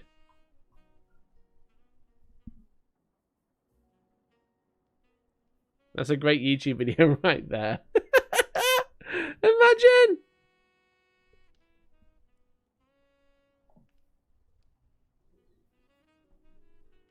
I rip your firstborn share again. 10,000 shares. Ooh, I don't know if I can afford that. Maybe like 3. Maybe like 3 shares I can afford. They'll just call you a nerd and laugh at you. True. Maybe I just need like an emerald mine that's like handed down to me later. Then I can buy Games Workshop as a whole. Rip in peace. I love that shit. Quite literally. I have many more. I was thinking about getting my land speeders and setting them on fire, but I didn't want to go and get them.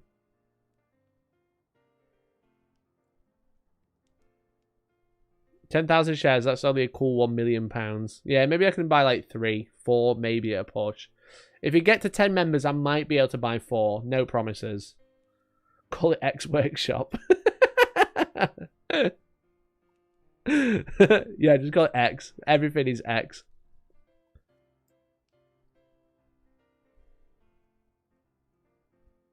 Anyway, we're gonna paint now, I think. Make sure my camera's working.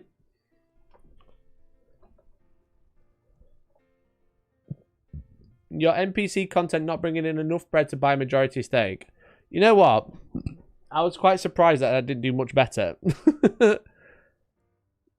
I was expecting that video to do a lot better, but it absolutely flopped. I don't think people understood the reference enough. You know? I don't think people got it.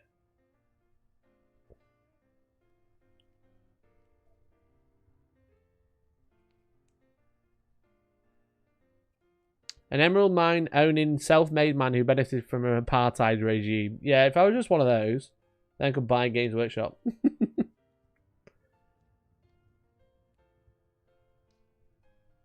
Nobody wants to see Mikey in blue armor. I don't think it was the armor that was the problem.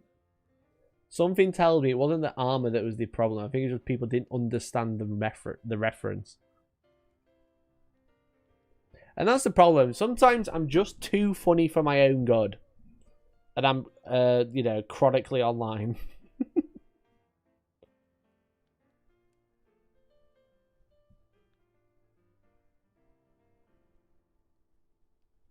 Which will do it.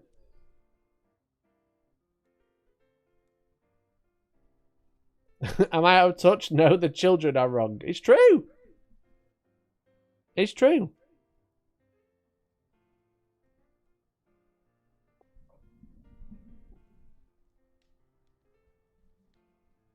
Bloke's weirdly okay with calling everything X except for gender. Yeah, and literally doesn't like dead naming things, and everyone keeps calling it Twitter and he gets annoyed.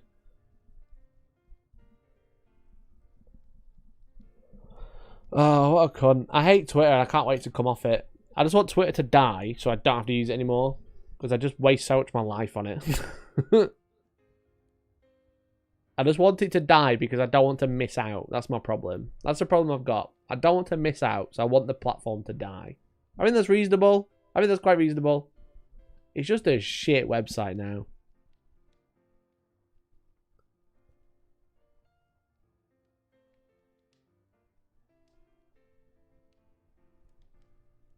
FOMOX.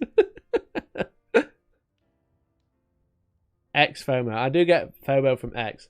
Because Twitter used to be awesome. It used to be so good. It used to be so fun. And now it's just like, oh, there's been a dumb change again.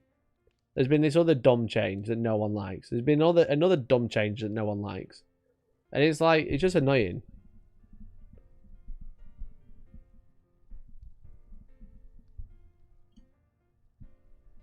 In it, I'm the rat tied to the sinking ship. Now it's just people just full of fucking verified blue Twitter wankers. They're just like fucking annoying. And they're just full of shit. And they're the only the replies you see are just dumb takes all the time. And then it's just dog shit. Because like, the For You shit, everyone's just trying to bait each other so they get more interactions because you get paid for it now. They're changing followers to viewers for some reason. I don't know. It's just fucking shit.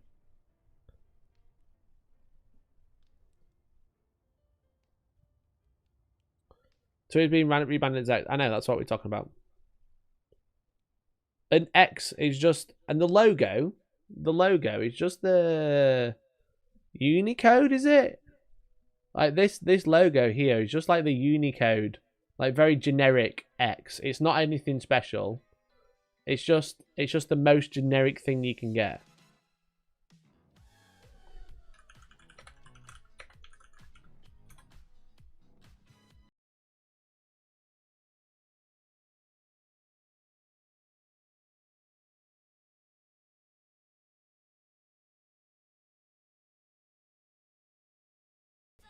It's not been confirmed by Musk. Many tweets have speculated the logo was potentially sourced from fonts.com or slightly modified Unicode character X.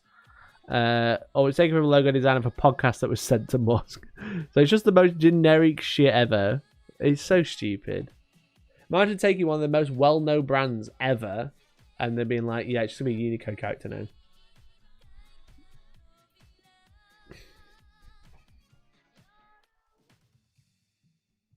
It will end up dying, if not from the terrible state Elon has put it in, but from the legal issues it has with it, like not paying rent on Twitter building. Also true. Can you even trademark it? No.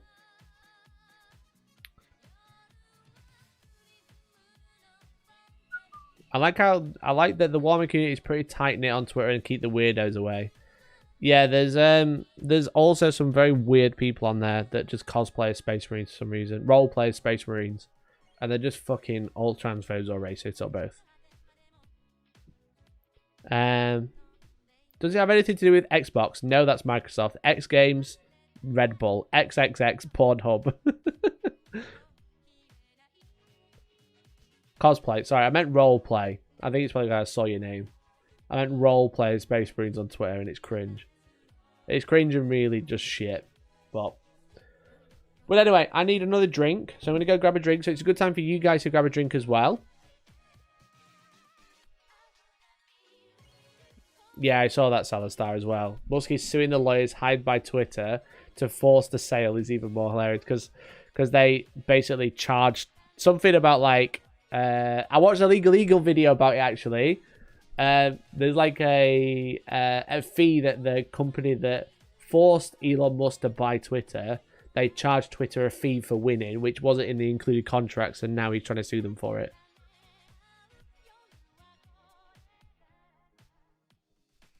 $90 million, yeah. The weirdos are awful, but the good side of the community is nice, and so is what I meant. Exactly. I'm out to the shop. Does anyone want anything? So I'm going to go pee. I'm going to go have a drink. So I'll be back in like 2 minutes. And we're going to go over to paint. And that's what we're painting. We're painting some Mandos. Paint some Mandalorians again. We're going to try and finish them off today. Because I'm playing the game tomorrow. I'm playing some Shatterpoint tomorrow. But these paints are the Darkstar ones. And I've finally got the polishing cloths. So I'm going to try and polish the metals. So go grab a cornetto. I'll be like, I'm going to put it on BRB. I'm going to be like 2 minutes. All right.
Okay, there we go.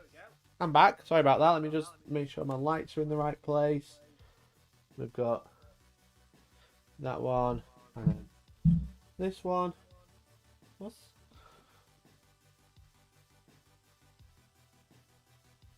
Just make sure they're all out of shot a little bit. There we go. So we're painting these Mandos. Let's see if we're quite far away in a minute. 1 second. Beautiful.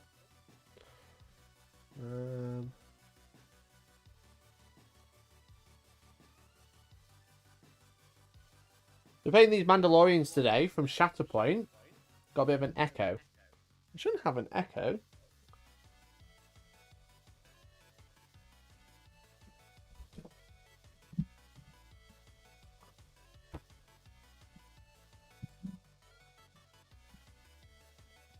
Is that any better? Oh, I can hear it actually. Let's mute this.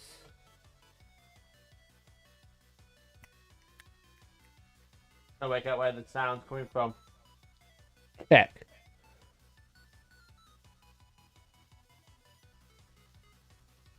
Sounds like 2 mics. Let's mute that a minute. Is there an echo now? Echo 1, 2. Or Echo 3, 4. I definitely heard something then, but I can't work out where it's coming from. I'll mute that as well.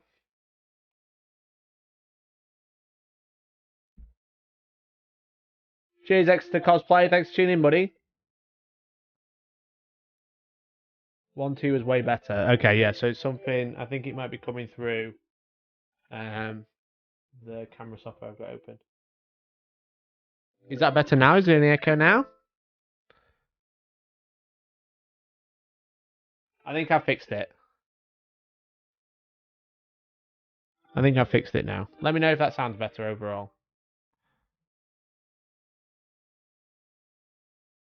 Perfect now. Beautiful. Yeah, so my camera recording software has been a pain. So basically we painted these on stream a couple of weeks ago. I have done a little bit more since, but just tidied things up basically. But I've got the Darkstar Metallics that can be buffed up. So I've been out and bought some polishing cloths, as you can see. So these are just like glasses cleaning cloths basically. And we're going to try and buff it and see if we can see the difference. I don't know if we are. I'm ready to be impressed. I'm definitely ready to be impressed now. Is this 1 or 2 cloths? I think it's 1. So supposedly you can buff the shine back into them. Because they do still look quite shiny, that's the thing. So I don't know if it's going to make much of a difference. Caution, Mike, I'm pretty sure polishing your helmet on stream is against TOS. I think it might be. So here goes. We've got the Mando, we've got the helmet. It does look quite shiny already. I don't know how different it's going to look though. So here we go. We're polishing. Let's do it that way. And then adjust my camera ever so slightly. There you go. Look at that. Polishing my helmet live on stream.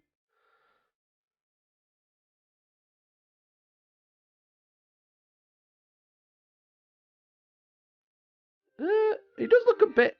It does look a bit shiny. I think. I think it does look a bit shinier. But I don't know. I can't really tell. I don't know what I'm looking for. It looks shiny already. Is this just a waste of time? We're gonna buff his cock. Okay, we've got to buff his cock.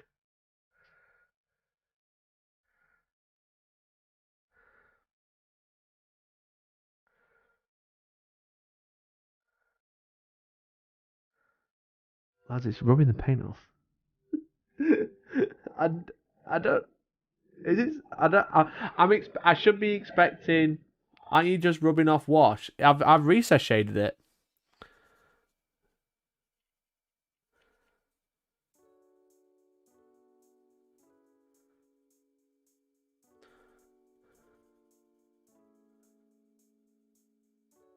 I'm trying to focus on one side.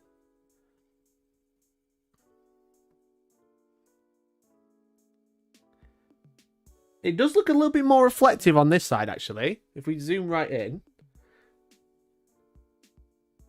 Can you see? I've tried to buff this section of the armor panel. This section is buffed. This section isn't. I'd say that is more reflective, actually. Oh my god. Can I put this back on? Will that work? Is there an echo? Hopefully there isn't. I think that's... Can you see how much more reflective it is on the left side? Oh shit, son. That's like a really good example. Oh my god, it actually works. What the fuck? I'm going to buff that bit. I'm just going to keep buffing that bit. I'm not buffing anything else. I'm buffing my paint job. What the fuck is going on? Can you see? Can you see the light reflecting on it? Oh my lord, that is crazy. What? Right, his helmet. It's not been buffed enough. I need a shiny helmet. Give me a shiny helmet.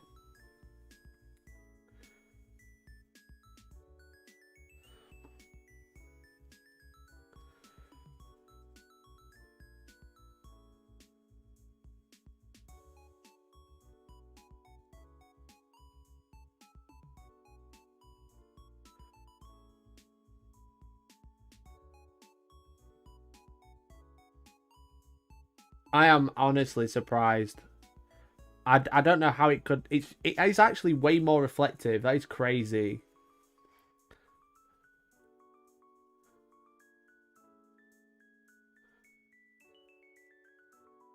At first I was like, this is a bit of a meme. But like you can definitely see on the armor, that left armor panel is way more reflective than the right that I've not buffed. And the bottom as well. If you put the metallic silver gloss back, it should work even better. Yeah, they say to use matte black for this reason. I think it's so it has a better grip on the model before you polish.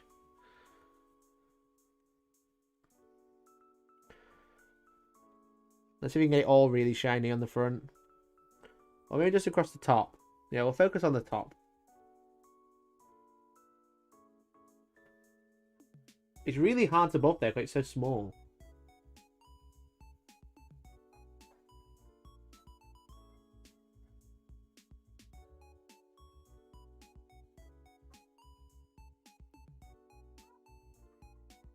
There you go, that's way more reflective on the top now compared to the bottom. The bottom is kind of reflective, but the top is way more reflective now. That's so bizarre.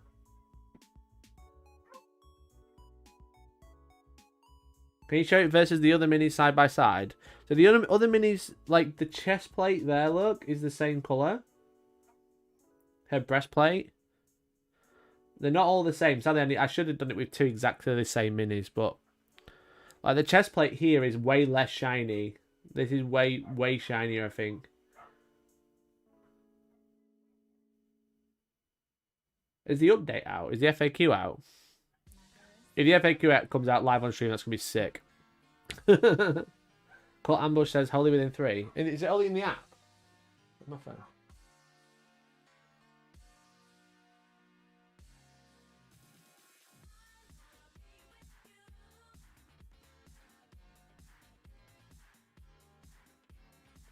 The app is updated. Oh my god.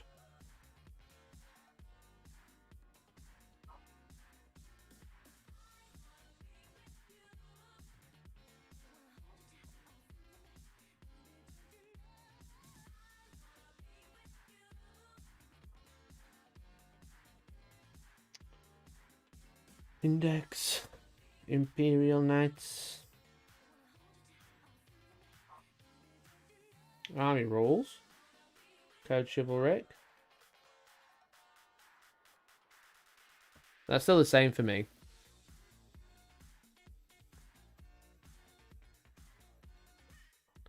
It's still the same for me.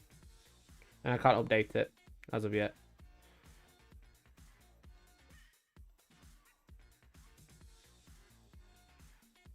Yeah, the app hasn't updated my end, so I'll do it as soon as it comes out.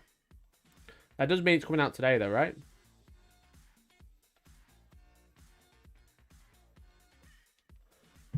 Mikey paints until FAQ.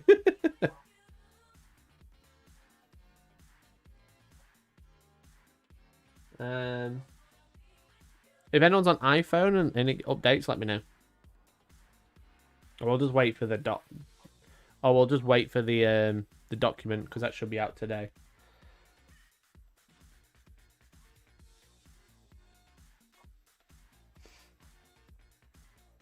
If they're updating the app, the document's due out soon.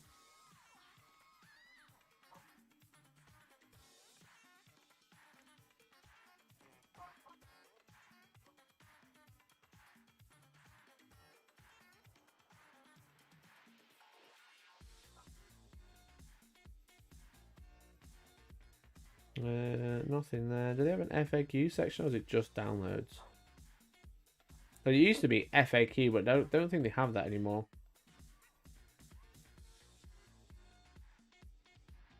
Especially if oh, it's updated the 14th of the 6th, so nothing's been updated today.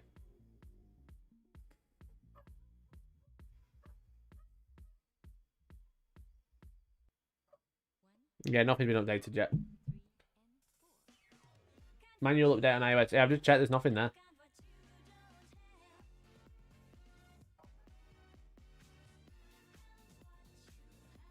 Yeah, there's no update on my end.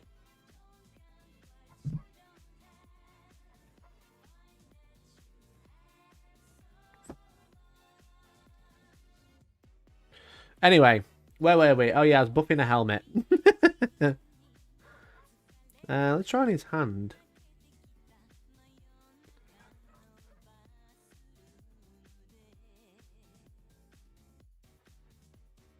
It's really difficult to buff such a tiny thing.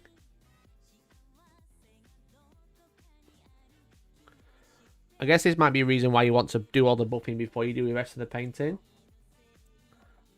It's definitely shinier though, but it's not like a drastic improvement. It did for you. I've not got anything.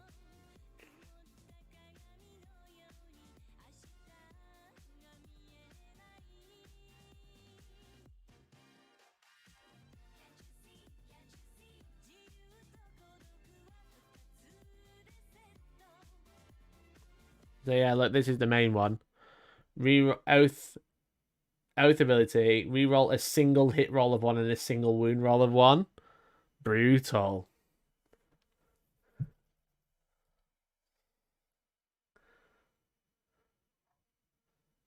What, like buffing the metal paint? Yeah, so this paint, this Darkstar Metallics, you can buff once you've painted it. So I'm trying to buff it, but it's just difficult because it's a small miniature. A very small helmet.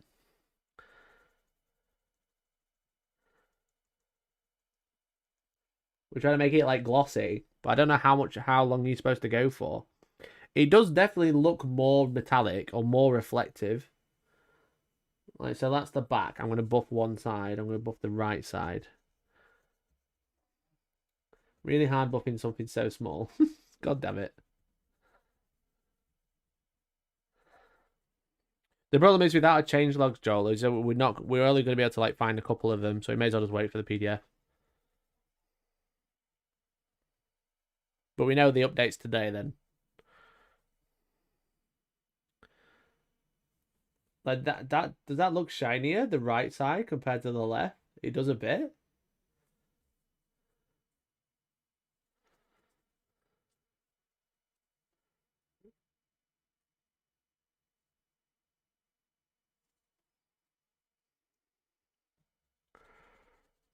Well, there's no videos or anything about it, so I'm just kind of, I guess this is all you do. There's no videos or instructions. It just says you can buff them after painting.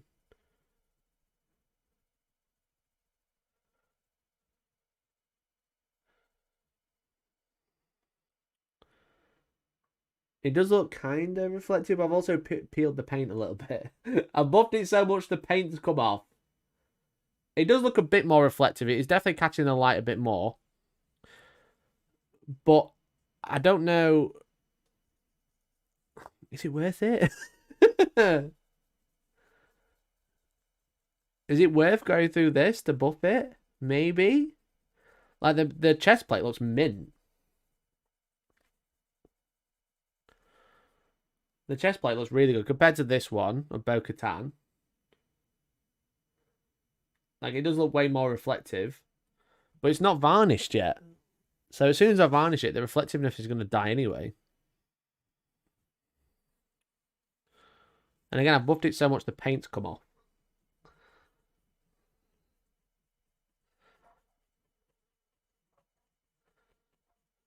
That's nice action, Mike. The judge is looking at it, fuck's sake.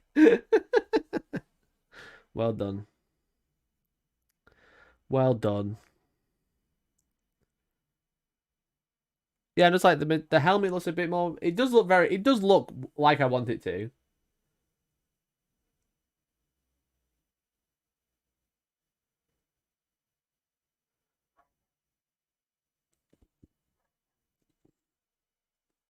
But a lot of that was just achieved the paint.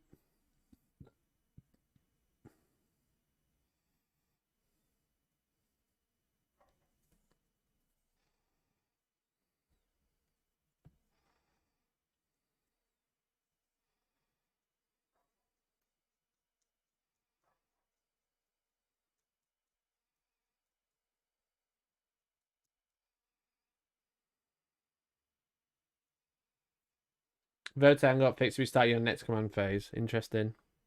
I mean, did we expect any less? Right, I was going to buff one side of her chest plate, but everyone's just going to make jokes about me buffing tits. I do need to test it, though. Okay, we're just going to do one side. One side of the plate. No other words there. No other words included. The plate. God damn it, you're all so rude. You're all so rude. I know you're all thinking it.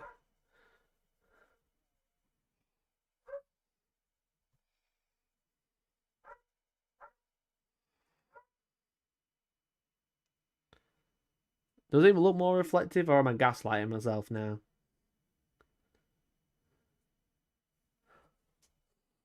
I don't know if it's making a difference. Do you think am I doing it right? Do you think I'm doing this right? I don't know how else you can do it.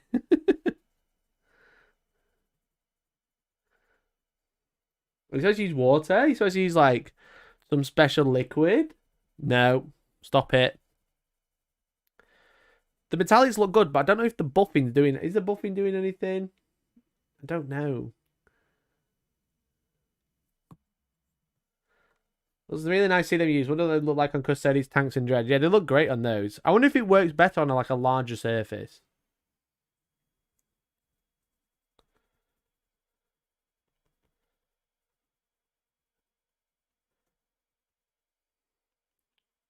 I'm not really sure what I was expecting. I wonder if they like intend you to wash everything all over, then buff it off afterwards. So let's try this bit because I've washed this all black, I think.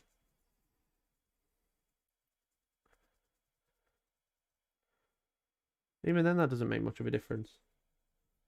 Like, the paints went on really nice. I think they're nice paint. I just don't understand what this buffing mechanic is supposed to be doing, you know?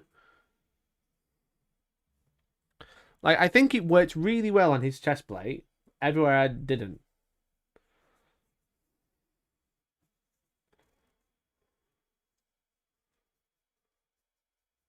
To a point where I'm like, what's the point? Then again, that looks quite nice. I've got my polishing cloth stuck to it now.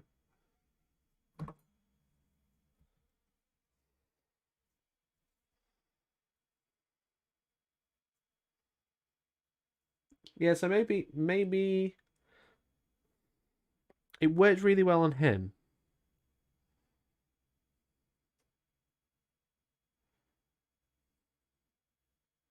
Because it does look shiny, don't get me wrong. But is it worth it? Larger surfaces will show the shine more. Yeah, maybe.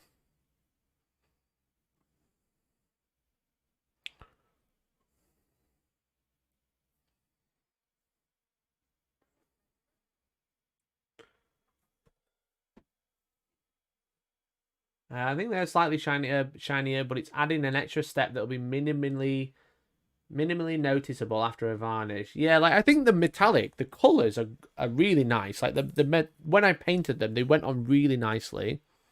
I don't know how much it's worth buffing them afterwards. That's what I'm trying to work out. It does look like a Mandalorian, and his armor does look super shiny.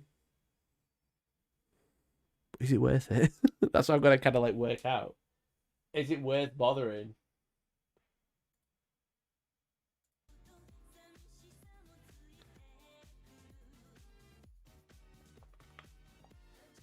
I think my ultimate test will be like spraying like something quite flat and trying to buff that. Seems to actually to be worth the effort. Yeah, it might just be these models. Like I think like a big flat chest piece like that might be worth it. The helmet might be worth it, but like the individual panels probably not bothering.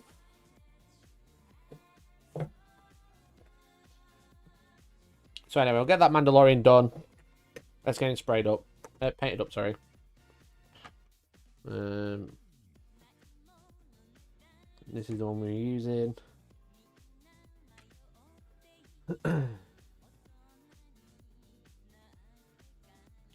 Again, because I don't think the paints are bad. I don't think this is like a downer. I don't know if that's the marketing, the sales point. If that's why that's like their unique marketing sales point, their USP, what's the point?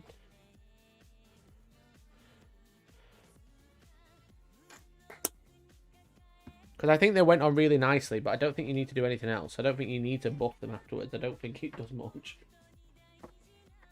That's just my first initial impression. I'm going to like keep doing some testing. But it was fun to try them out on these models as well, because I need to paint some Shatterpoint.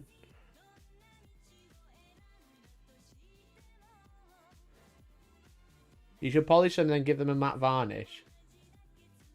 Wouldn't that just kill wouldn't that be like kill the reason for doing it? So anyway, I'm really happy with how this guy's looking. So we're gonna like highlight him up now. Michael, did you ever do a joint Wednesday stream with Kiri? He's doing a huge hobby stream today. Yeah, I noticed that. Yeah, I've done loads of stuff with Kiri off. Love them to bits. I think they're great. Let's try silver as a highlight. I think silver might be too bright. Have a look at my swatch.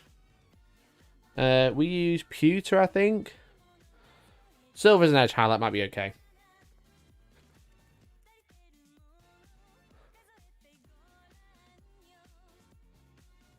That is very, very bright, that one.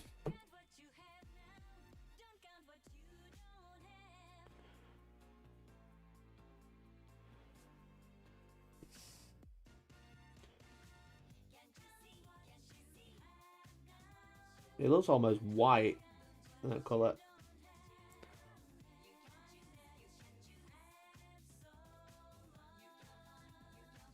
And this paint is very, very thin.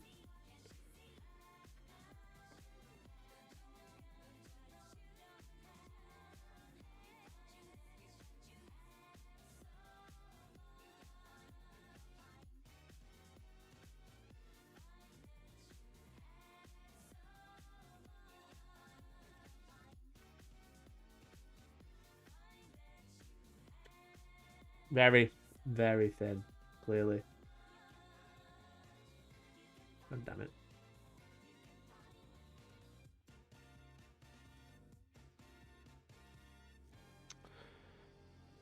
Try again.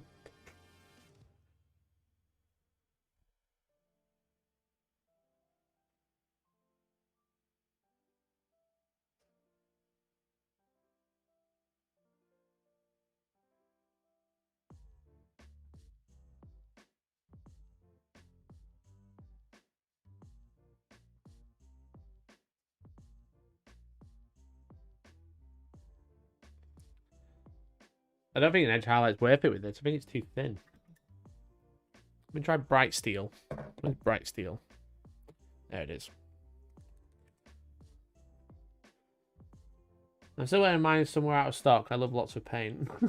Yeah, I think the paints are nice. I think That one might be a bit too thin. But I think through the airbrush, they're lovely.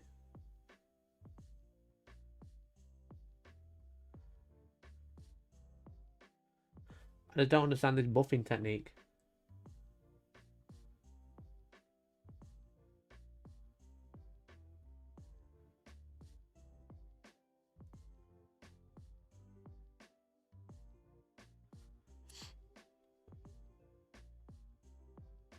What page of age is this? This is Dark Star.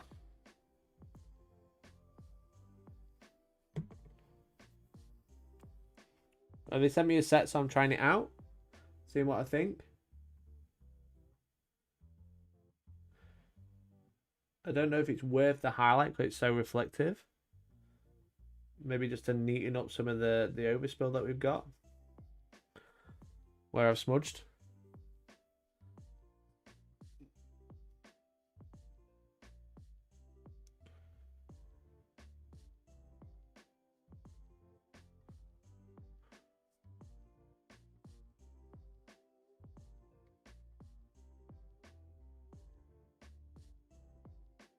Don't know if you covered it. I'm waiting for the PDF, Des, rather than like trolling the app.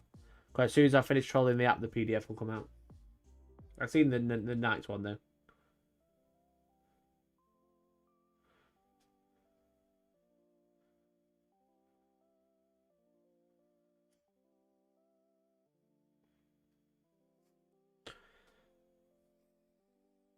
Would buffing help blend the layers? Maybe. I'll try it, definitely.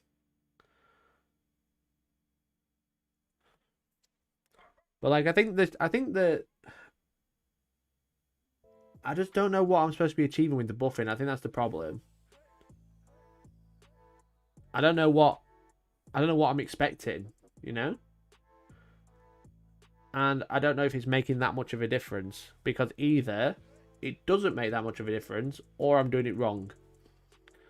And either way, like, it's a bit of an issue when I'm trying to like show it off. It's like, if I don't know what I'm looking for, I don't know what I'm looking for, you know?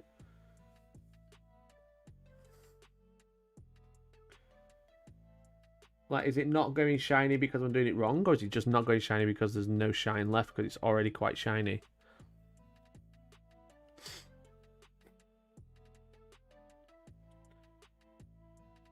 You're trying to get the good stuff out of the tip. God damn it. Yes, I am. So what?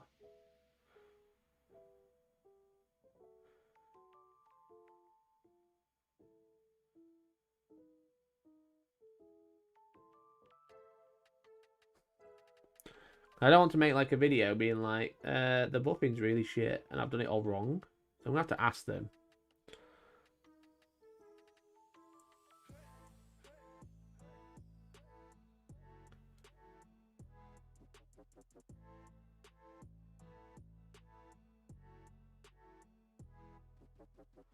But they seem super excited about the polishing cloths. So, but yeah, I don't know if it's a marketing thing or it's because I'm doing it wrong. We'll put like a big layer on top of his helmet.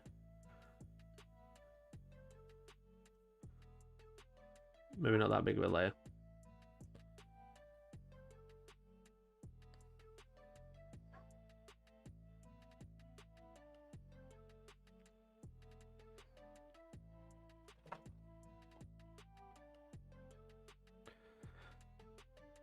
I think, as I said, like, the actual paint is really nice and the colours are really nice. And I think I've done a really good job getting this sort of metallic look. I think the metallics look great. But is that because I buffed it? Or is it just because I painted it? You know? So I wonder if I paint some edge highlights on, then try and buff it and see what happens.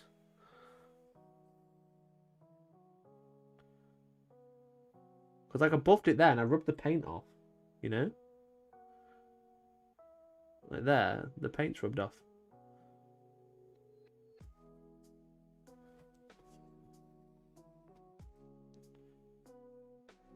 Has my app been allowed me to update yet?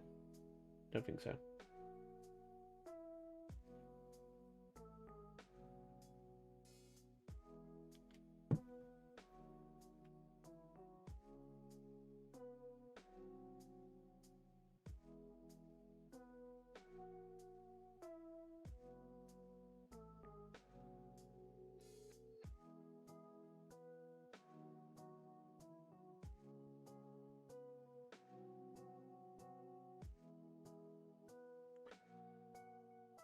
I think they have the thought process down as if the paint uses actual metal pigment. The buffing would smooth the individual pigment flakes, but I don't think it translates that well onto minis. No, I don't. Maybe that's it. Or maybe I'm doing it wrong. I don't think it's a bad product. Don't get me wrong. I think the paints are really good. I really like these metallics. I think they're applying really nicely. They went through the airbrush like an absolute dream. The range of metallics is really nice because a lot of companies just kind of have like silver, metal, gold, you know? Whereas all the different shades are really nice. It's just this buffing thing I'm a bit confused about.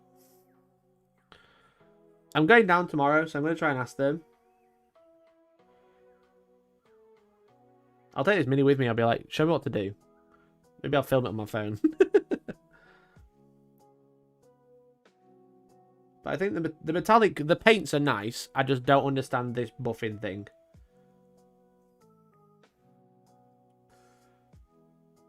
And the problem is, it's the marketing campaign for it is relatively new, so they don't have any like guides or anything. Or again, like I said, what I should be looking for. I should be looking for shiny metallics, but it's already quite shiny. So what else are we looking for, you know?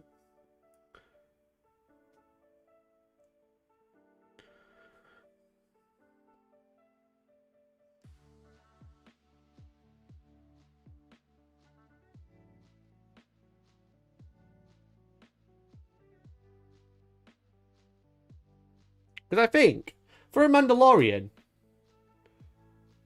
it's nice. I think it looks exactly like I want it to look. You know? It looks like... I mean, it's not Jango Fett, but it looks like Jango Fett. You know? I mean, that's great. I've used 2 thin coats on the blue parts, and then Dark Star metallics for all the metallics. And I think it looks really good. But I don't know I don't know about the buffing thing. I feel like you could just paint it, you know? I think as a metallic paint range, they're really good. Looks like Beskar. That's exactly what I'm going for, you know? And again, like, this is, like, pre-unhighlighted compared. I've tried to buff the chest plate, but not a lot happened. I think it looks bang on. All I'm going to do is highlight around the markings. Just straighten them out a little bit.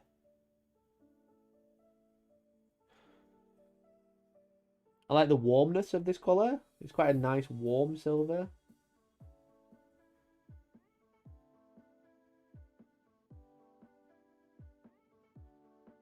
So don't get me wrong, I don't think the metallics are bad paints.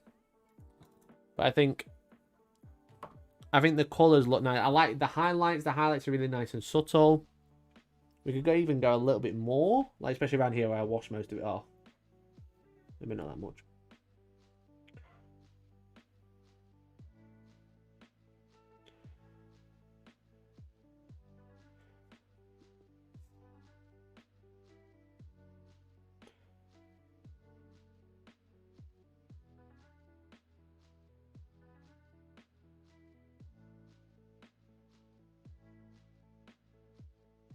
You know? I don't think you need to do anything else. How's it compared to Vallejo Metal Colour? I think metal colours are good, but I think these apply better to the airbrush. I need to discover a new paint range. This looks good. Yeah, I'm hoping to make a video out of it. Because I've been really struggling to think of like Shatterpoint content that hasn't already been done to death. So I thought buffing paint would be an interesting one, but I don't know if you need to. I've not tried Ammo MIG. Not the metallics anyway. Anyway, let's get these other ones highlighted up, and then I'll try buffing the first one after like an actual highlight.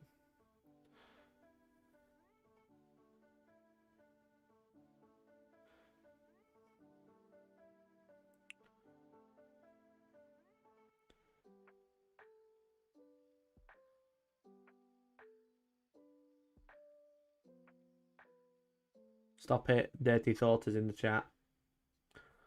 I know what you're thinking then, as I was doing my highlights.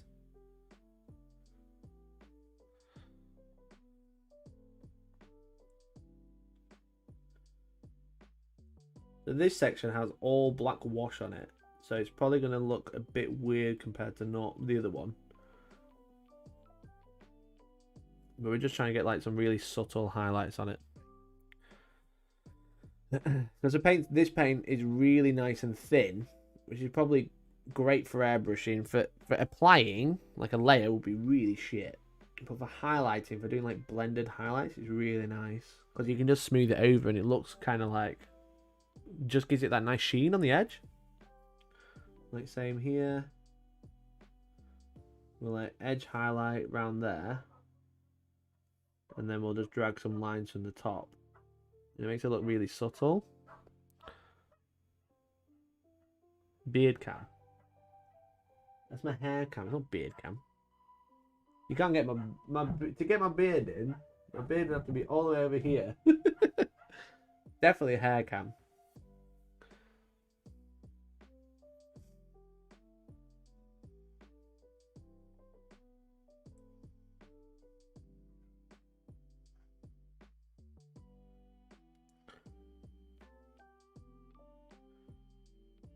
But yeah, thanks for the notice.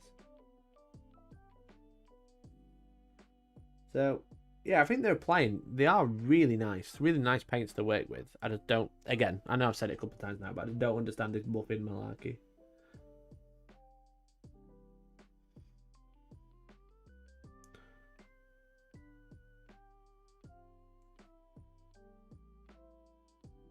Good grief, man, I can see your follicles. What do you want from me? You want a good camera so you can see what I'm doing, then complain about my follicles? God. Never happy. Never happy.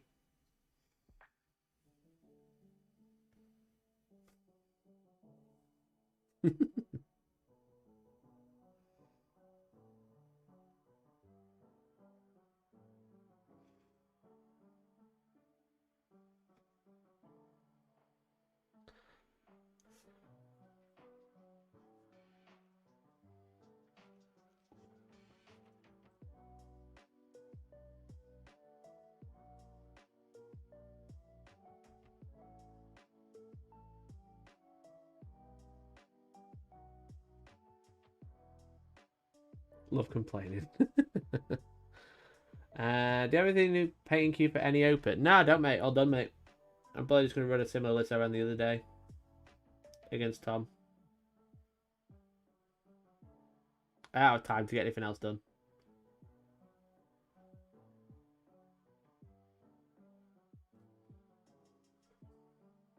Depending on how the FAQ goes, anyway.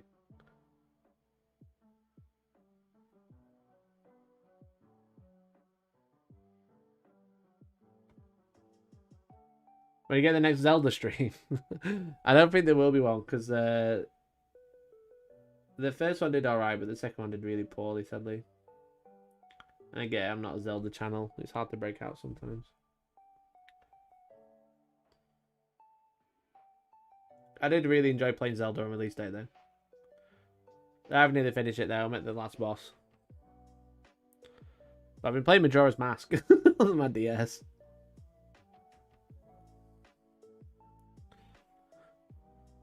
Because obviously my Switch is where I work, so I've not been bothered about sitting there to do gaming because I wanted to like get away from the PC for a bit.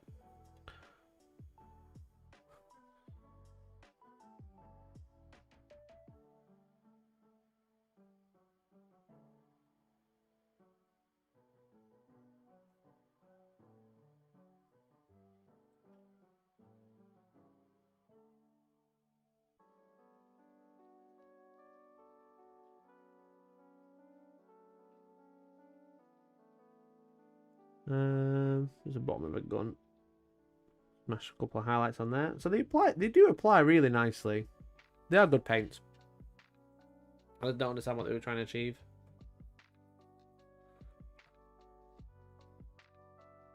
I don't understand this buffing malarkey.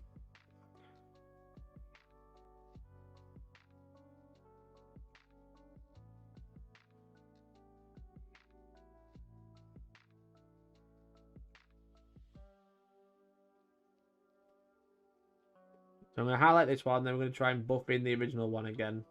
Then not Django.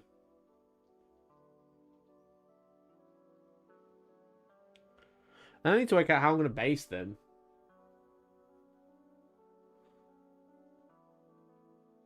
I haven't really thought that far ahead. I should probably base them a similar way I'm going to do the terrain.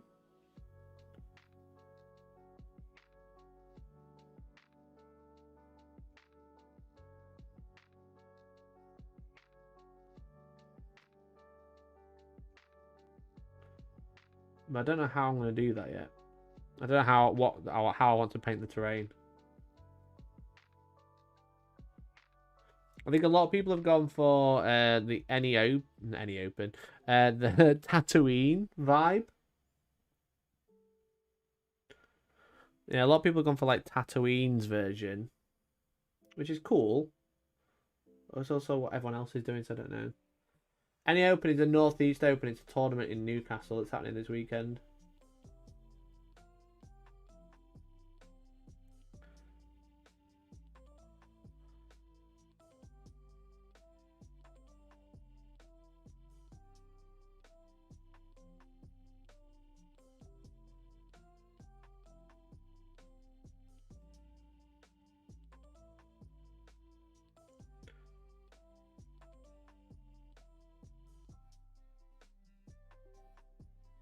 You get some really subtle highlights on there.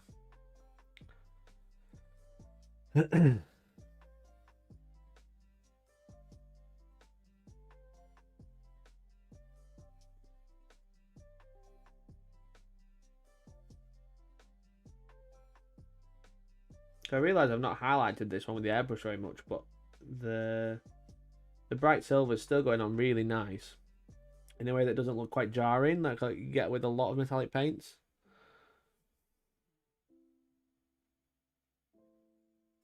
They can look quite jarring when you start putting highlights on them, but this, because it's so thin, it blends quite nicely, like so.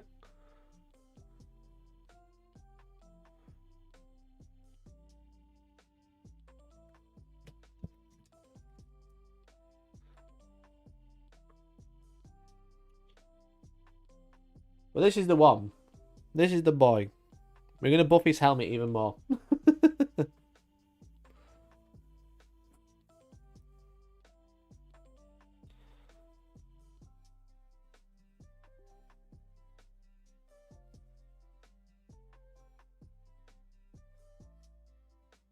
Eh.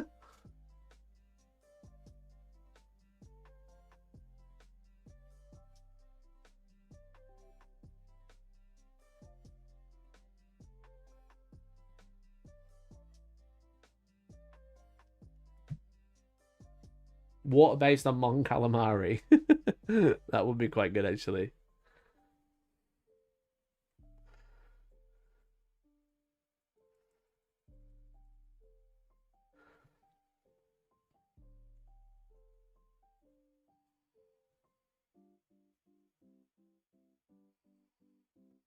It's really difficult. He's got an antenna on his head as well.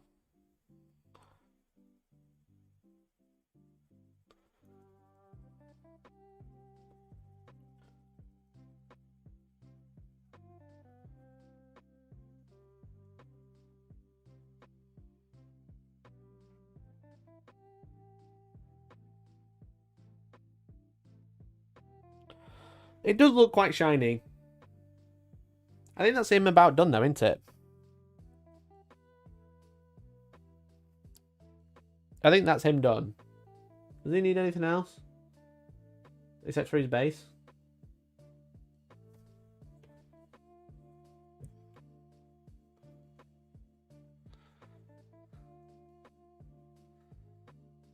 I guess we could try buffing his leg guard, see what they look like.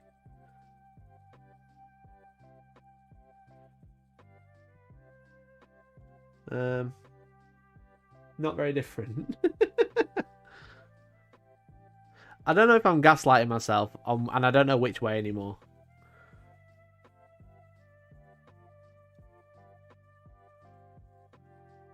I think the buffing's interesting. I don't know how much of a difference it's making, and it's rubbing paint off again.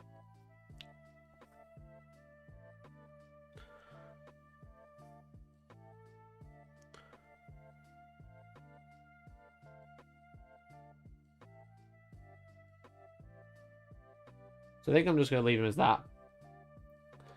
Stop before you snap the antenna off. I know. I know, it's definitely going to happen, isn't it? I think it looks great. I don't think I need to add any more. I don't think I need to keep buffing it because I don't know what difference it's making. I think the colours are really nice. Don't understand the buffing.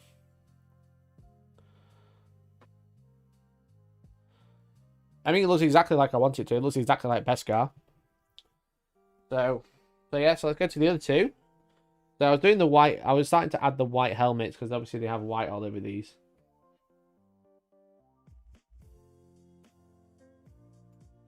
The blues are real nice. Thanks. It's just these. Those for the armor, and then the underskirt was like this, basically. But these don't have so much. They've got a lot more black grey. So I need to do the helmet. Need to add a little bit more white there.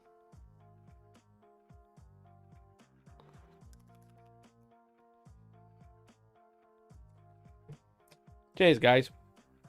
I quite like it. It's quite nice. I just don't. I wish I'd do more about this buffing thing. I wish I.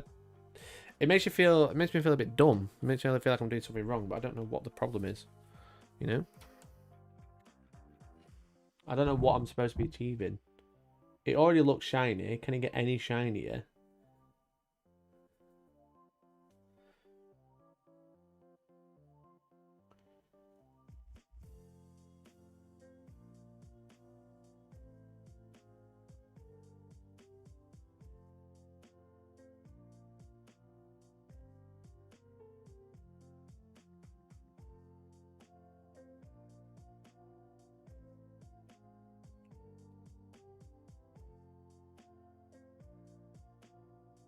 Job done. Yeah, I'll take it. I'll take it. I don't think I'm going to add any more there.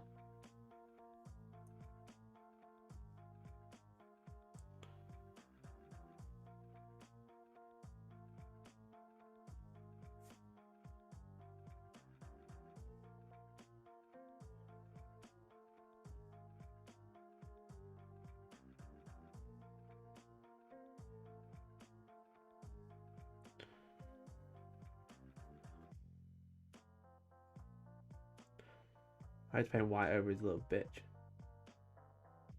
I'm gonna have to get like a really nice solid coat and then go back in and do all the details again. It's a bit annoying.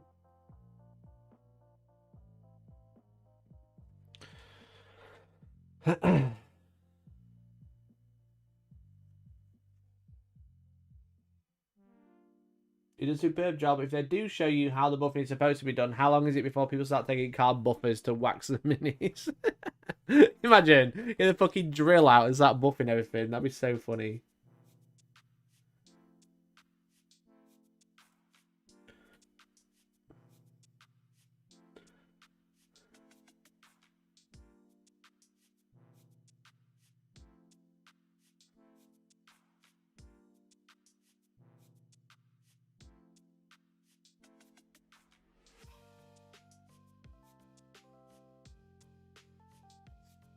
So I'm gonna try to get the white done first before I do the blues. Small side, what camera do you use for mini painting? It's a Sony ZV-1.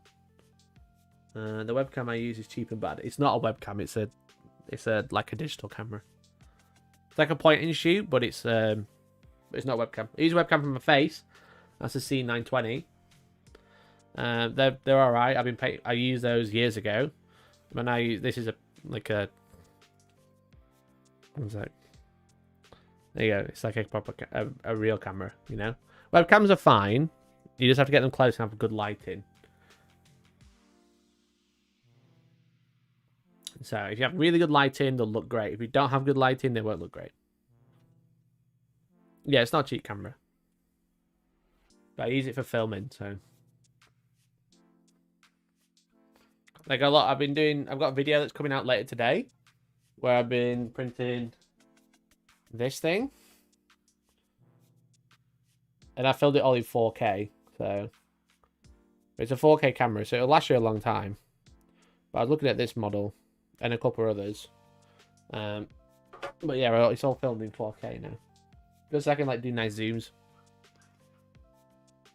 Let's have a look at Bo-Katan Shatterpoint. Let's have a look.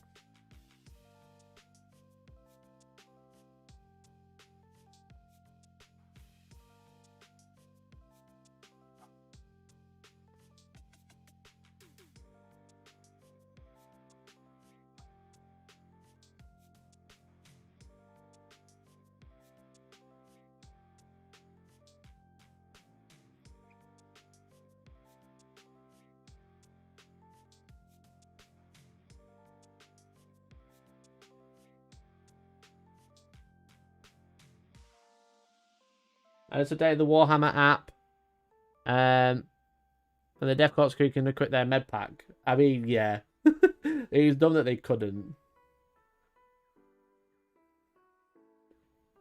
So this is the reference image we've got. So we've got to do all the jetpacks eventually. Let's open the image because it's not. I had a reference image, but it's all blurry.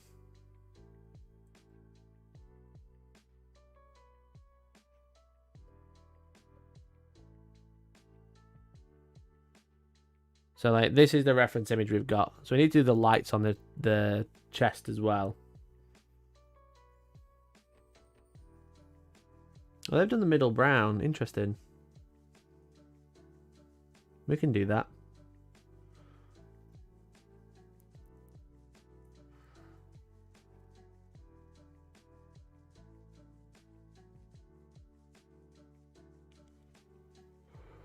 So it's basically solid white up there. And then blue underneath, which we've nearly got.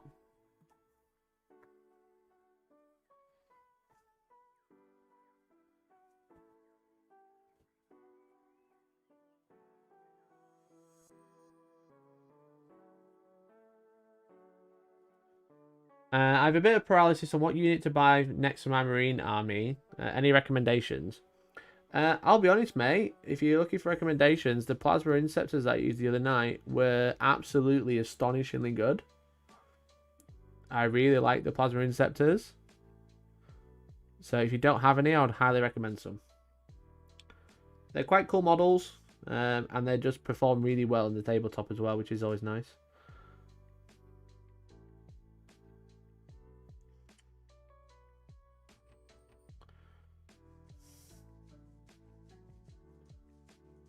The light on the chest looks like they're wearing name tags. It does a little bit. And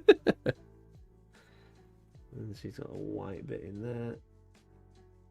Trying to paint white straight over black is kind of difficult.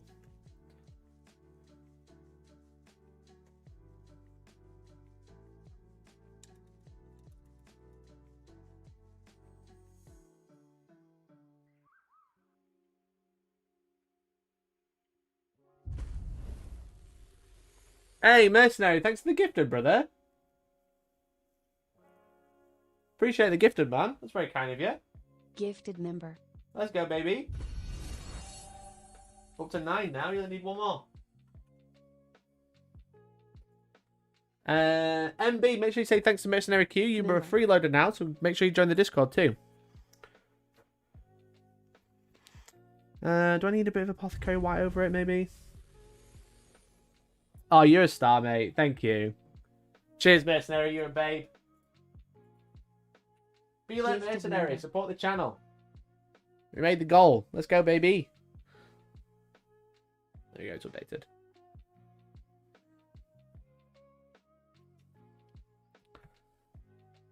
Cheers, brother. It's crashed my end. There we go. I knew it had crashed. I was getting anxious about you not getting to 10. You're a star, mate. Thank you so much. Okay, let's try a bit of contrast over the top.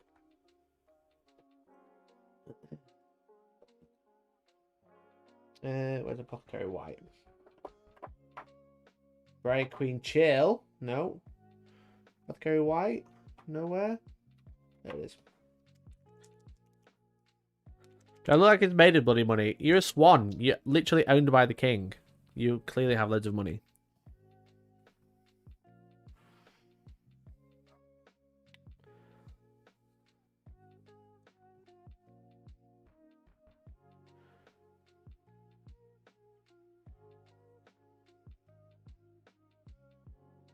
I'm going to put a little bit of apothecary white over just to like help define it.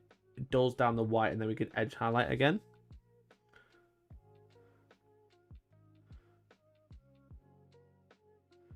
Helps define some of the details for when we need to put blue back in, because that's going to be a bitch as well. I'm not going to bother on the other one. I think that'll be fine. Doing the flames is going to be tough though. Because you could just do them as like cloud.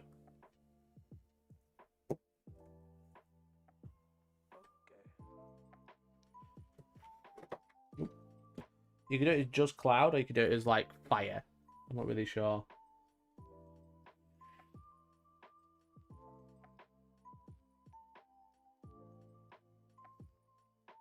Okay, while that dries, let's get some 2 thin coats out of the way.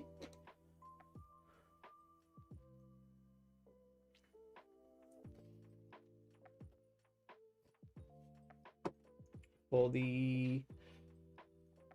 We want some, like, warm browns. I don't know if 2 thin coats have that, though.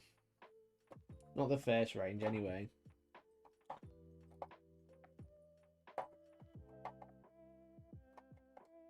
I don't think they do. That's a shame. Look, leather. Is that the right colour? No. Because they've got like, the official artwork. Come on. The official artwork has a really warm brown, like Mornfang brown even.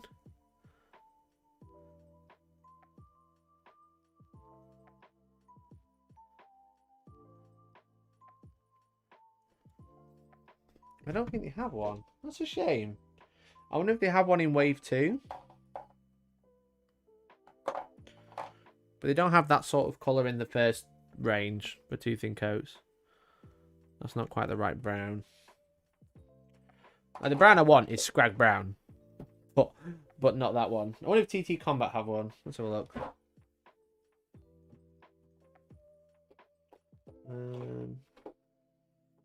No, not in there.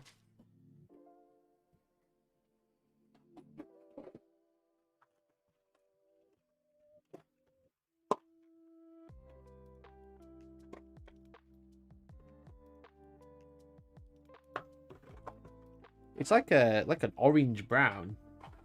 Yeah, not bricks brown and white. It's not. It's like orangey. Resistant rust is closer. That's closer.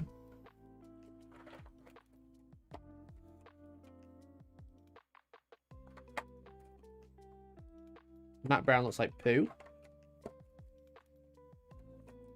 I'm trying not to use GW paint. I feel like that might be a mistake.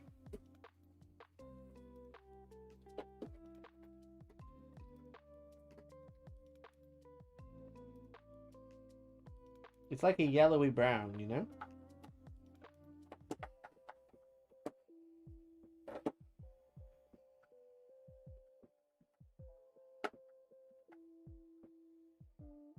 Like diarrhea.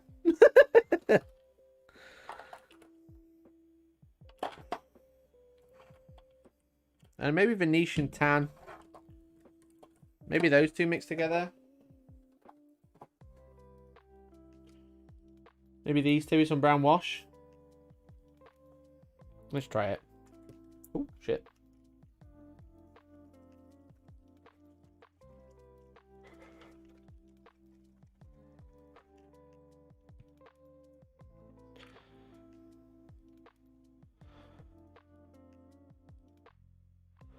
That's kind of like the right colour. So it's resistant rust, this one.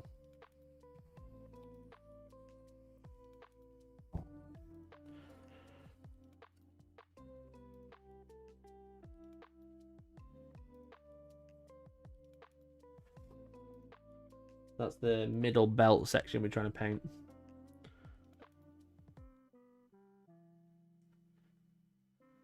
Now I've just highlighted it all metallic.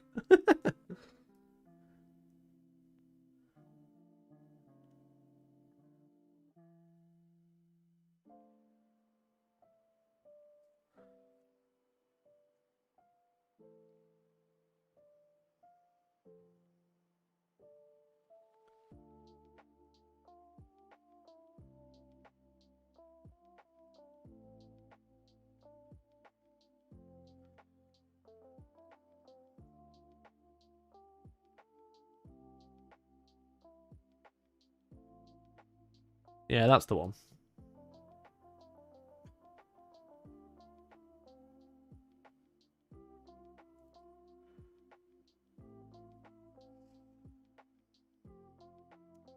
Cheers, Joel.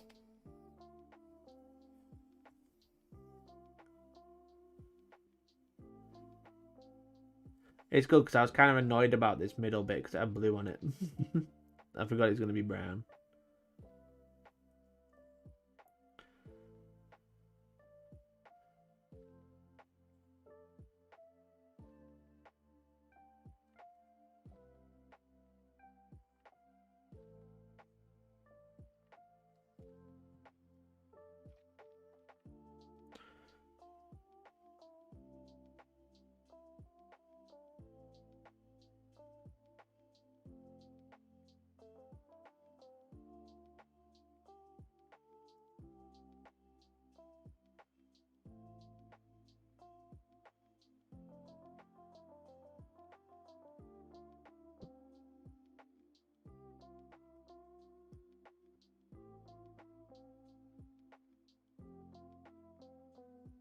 Have they posted about the errata yet? Or is it just the app that's been updated and that's it still? I haven't got an update on my end, which is kind of annoying.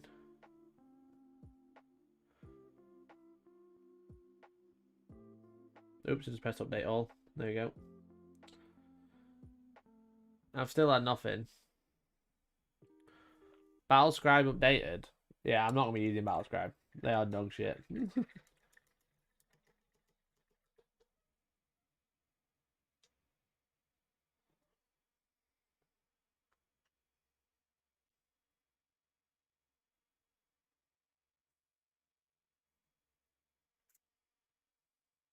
Nothing on community yet. That's so dumb. You need to push that first rather than the app.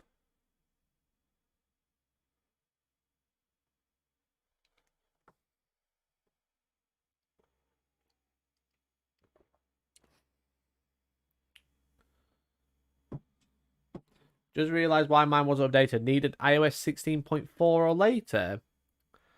What? Why do you need iOS 16?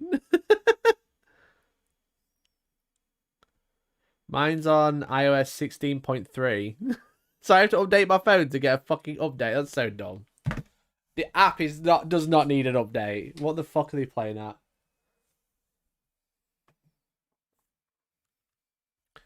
What are they playing at? That's stupid.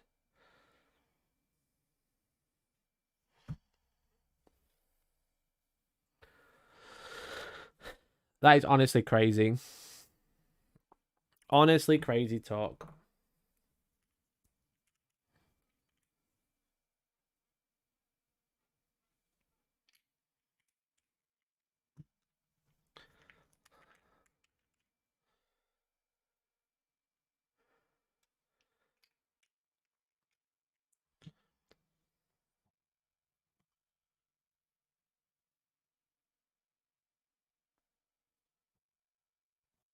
Right, I'm gonna make a really, really, really thin blue now to try and get into the recesses on Bo's helmet.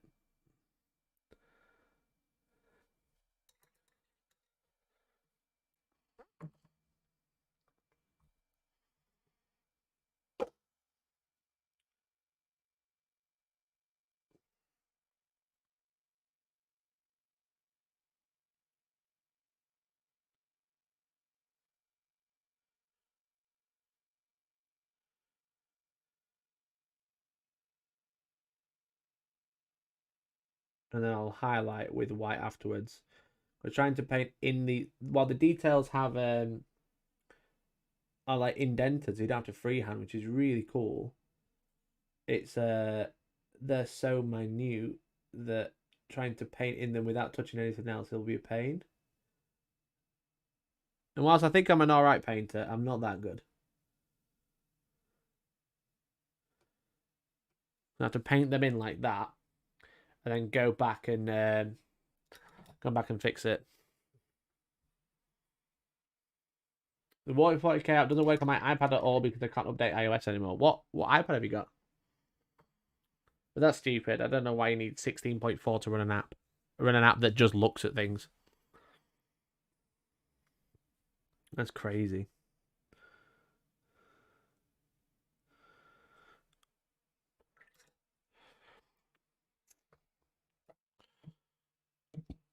Oh, where's the wash gone?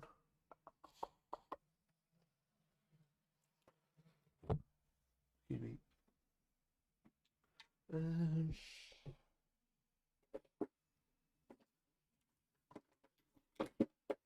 Murky Maya, that's the one.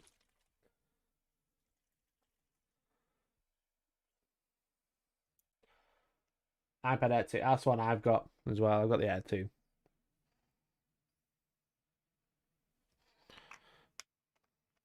Waits for everything else, not Warhammer. That's so stupid. The Warhammer one should be so easy to run. It's just data. All it's doing is accessing data.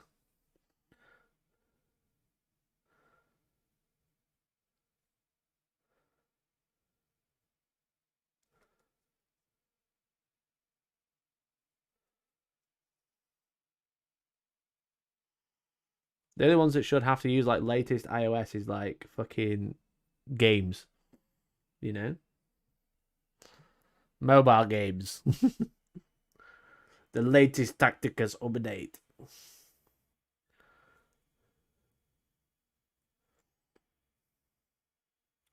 So this is the Dark Star brown wash Murky Maya. And they've said this is basically Devil and Mud. And it is a nice brown, that's for sure.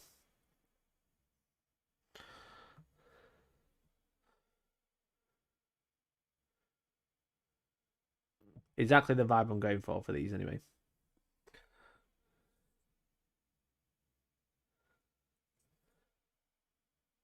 I missed all that on the back. Lol.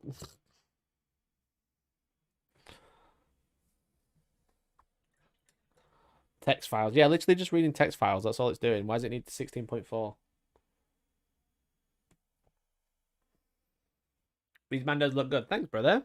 Yeah, I think they're looking alright. I was hoping to finish them today, but it's just smoke I don't know what to do with. They said this hobby was expensive. Didn't realise I needed to drop £500 on a new iPad, literally.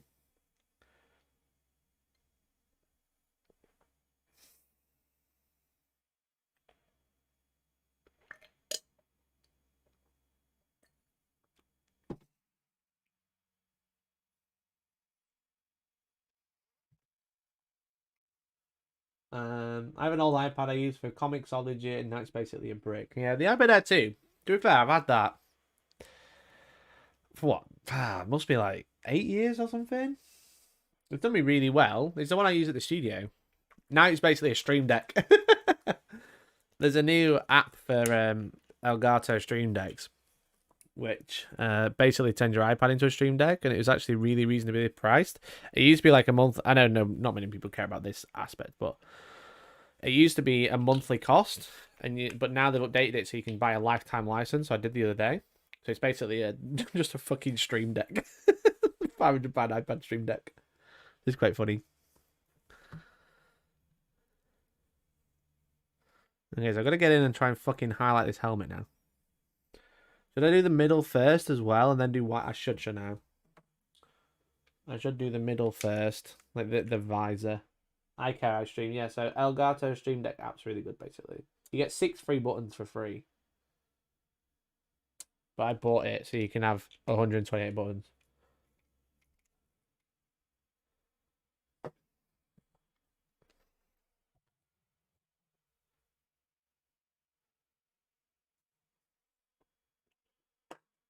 Air 2 isn't that old. It is that old. It is quite old. I'd say it's like going on 10 years old now.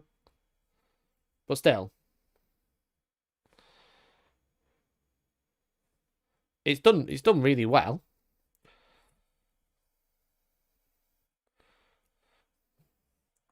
I got the Air 2 when I had like an iPhone 6, I think.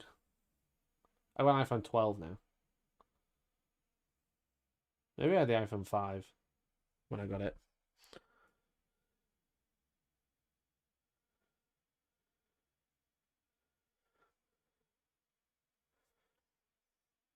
But it's been an absolute workhorse since I got it. It's been really good.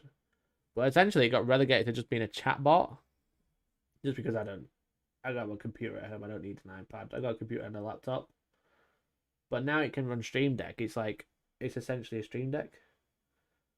I think it's like £50 for a lifetime license. It's brand new, the app, but it's like £50 for a lifetime license, which I thought was really good.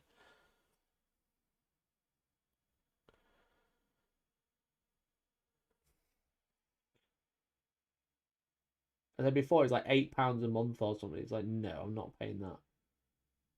But £50 for a life, definitely paying that. They look odd. The lenses look odd. I'm trying to overpaint them so I can go back in and touch them back up. That's better.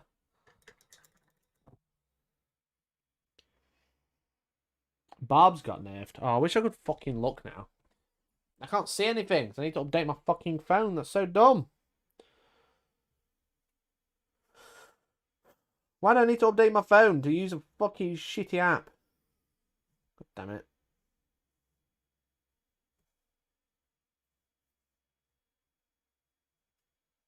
I can't install it because I don't have enough space. I don't have enough space. God damn it. Games Workshop, update the fucking website. Wargaming Community is our best outlet, so we're going to update the app on its own first. Purely so we can say the updates are already in the app.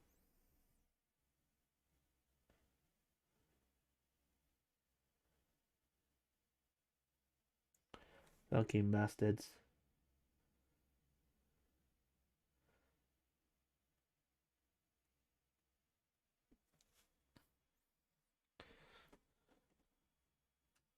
Where's the music keep going off?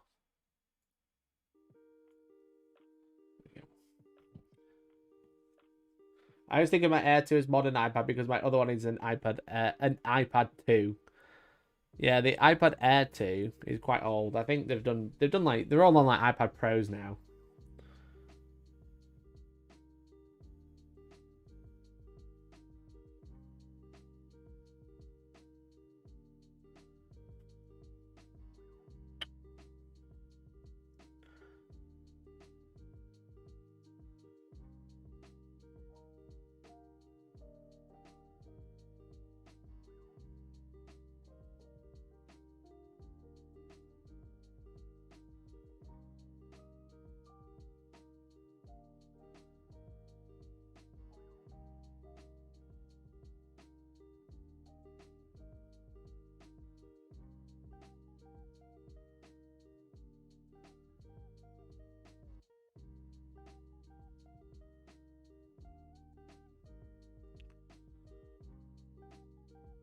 It's really 2014. There you go. 9 years. Very old boy.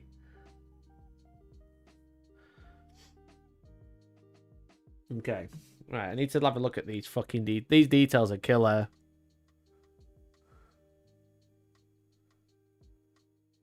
These details are killer. Look at that. Ugh. White in the middle there. Fuck me. Right. Maybe this is a bad idea.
Oh, that's annoying. Maybe I shouldn't have painted it all blue first.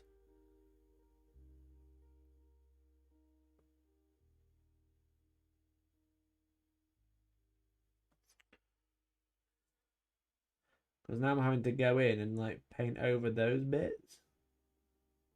And it's smudged, so I've got to paint blue in again.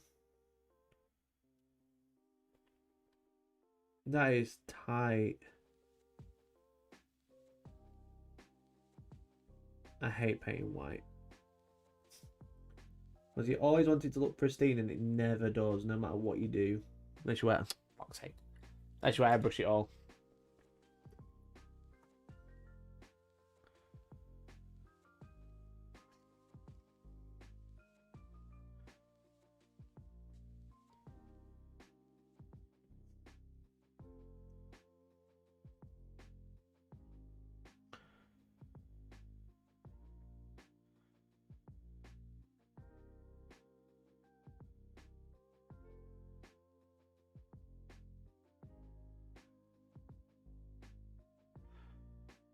I hate it. I mean, it looks shit.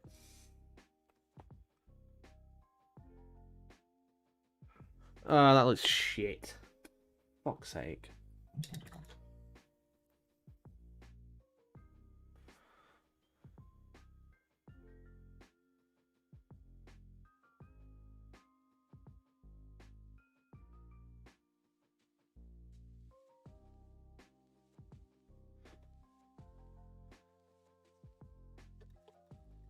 The first glance of reference page is a lot tidier.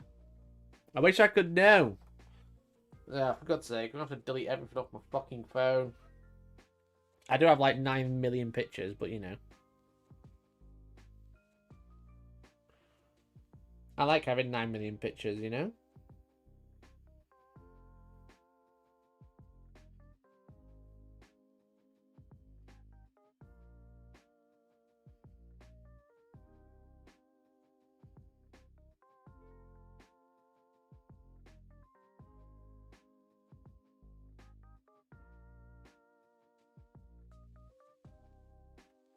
Got to make sure I don't delete anything important.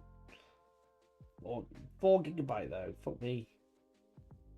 How do you find 4 gigabytes?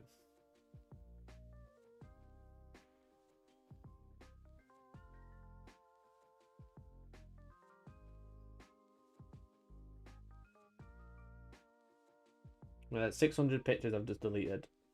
Just so I can update my fucking phone.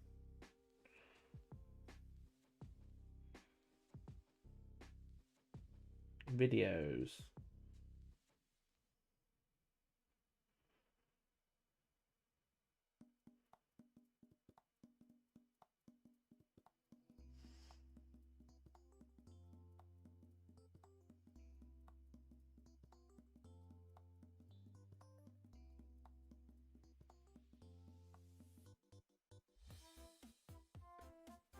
Upload unused apps. I already have uploaded everything.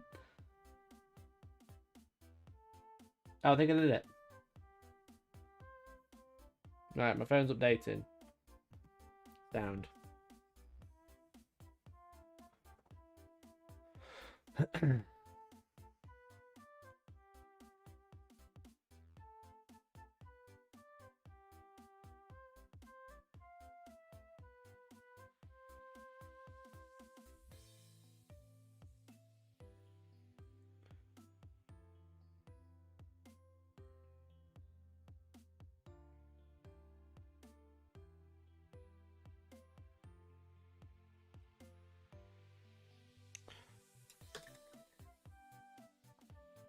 Use the cloud for all the photos. I got too many photos, bro. There we go, it's doing it. So maybe I can actually update the fucking app.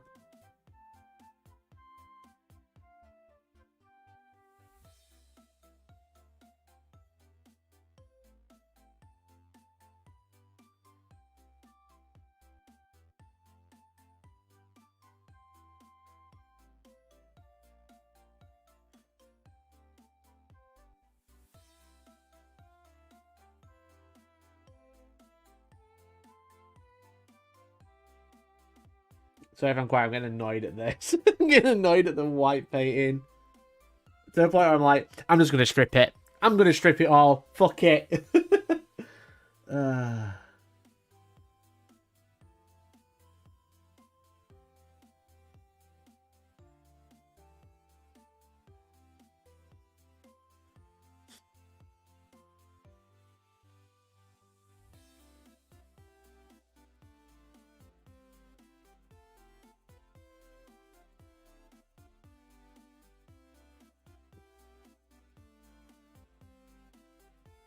Oh, for God's sake, I did it again.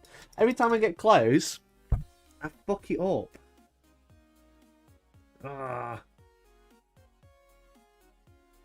Getting blue on the white or white on the blue. There's no in between.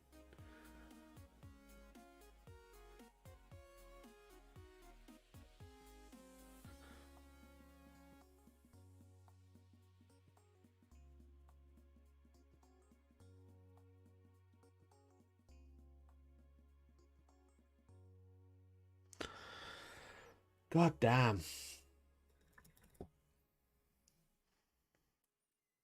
I'm going to just let that dry. I'm going to let the helmet dry. I'm so fed up with it.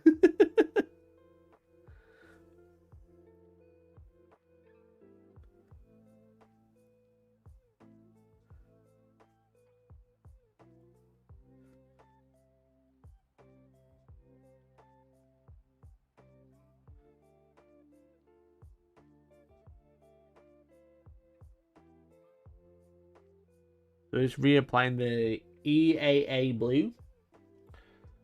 What do you mean? It just said I could update and now it's saying I can't update. God damn you. God damn you, phone. We don't need that. We don't need that. We don't need that.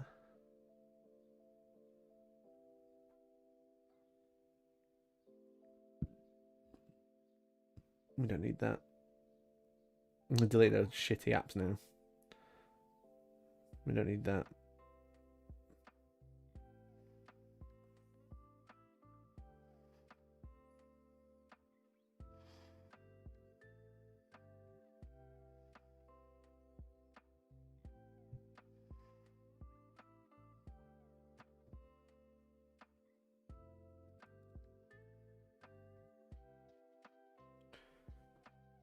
Next topic, did GW have shares in Apple?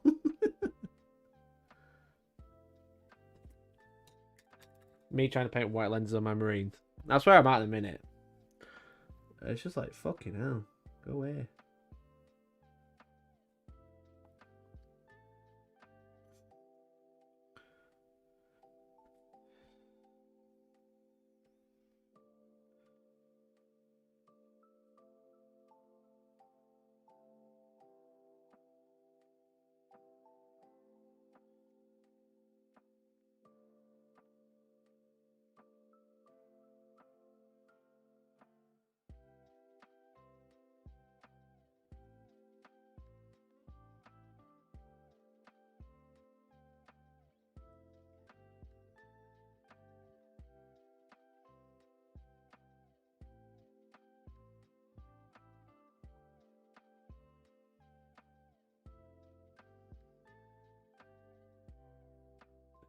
I'm still running an iPhone 8, so I guess I have to change that soon. Yeah, I'm ready for a new phone. I've got an iPhone 12, and I was like, you know what? I'm going to stick with this phone. I don't want to upgrade, because I normally upgrade every 2 years. And then I somehow damaged the speaker in it, so now when I talk to people on the phone, it's all distorted. So I talk to people on speaker, which is very cringe. So now I'm just waiting for the new iPhones to come out so I can get an older one. Cheaper.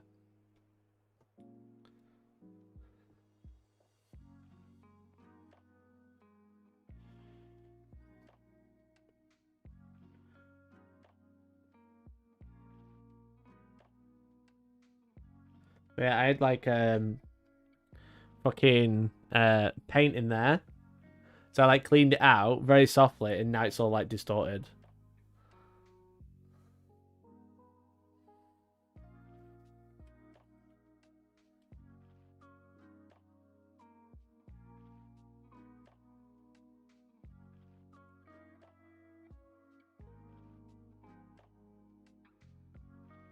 which is awfully annoying. People shouldn't buy new phones every year. Lots and lots of phone buying. Steve, do us a deal.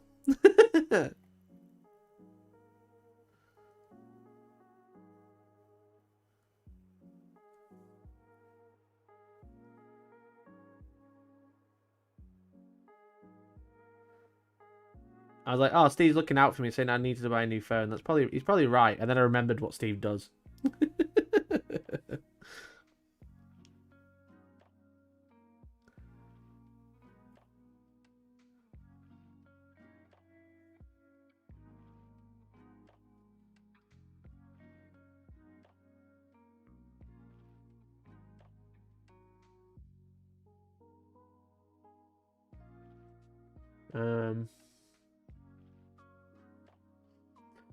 But yeah, I was just like, I don't need a new phone. I'm not going to bother. And then my phone broke.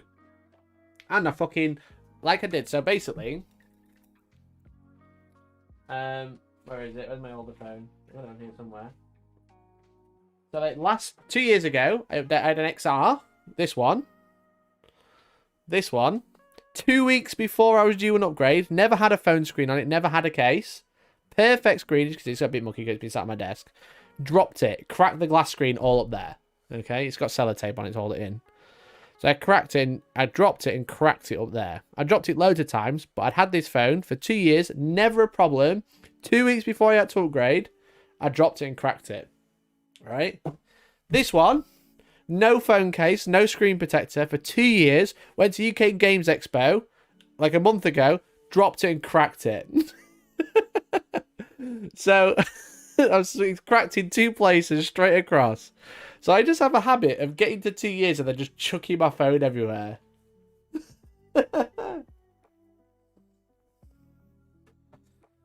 I was just like, for fuck's sake. Like 2 weeks before. So then I was like, okay, I'm in a case now. It'll be fine. And then I broke the speaker. There's just something in me. I'm the perfect customer. Every time I'm close to upgrading and I decide not to, I just go and break my phone anyway, so I have to. Maybe stop dropping them. Not dropping them would probably help.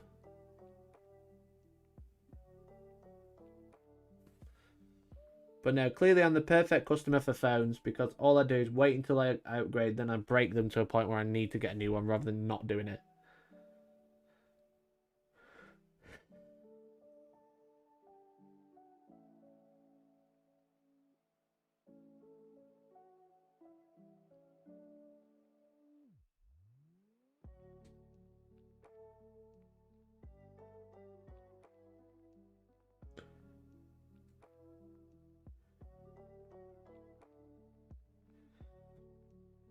Why throw your phone? When you can throw someone else's, yeah. It was one of those. I was in Weatherspoons talking to Mini Wargaming Dave, and I dropped it on the floor, and it hit the table leg just as it on its way down. I like the strut on the floor, you know what I mean? And it cracked. Then I was like, for fuck's sake. I was just like, fucking typical.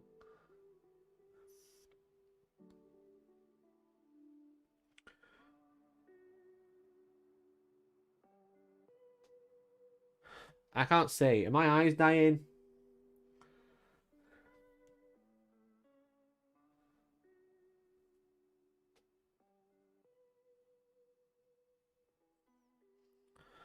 Yeah, that's better. I'd like these to be done now so I can move on to the next ones. But the problem is with the Shatterpoint, the good and bad thing about it is every model has got so much detail because they're all characters.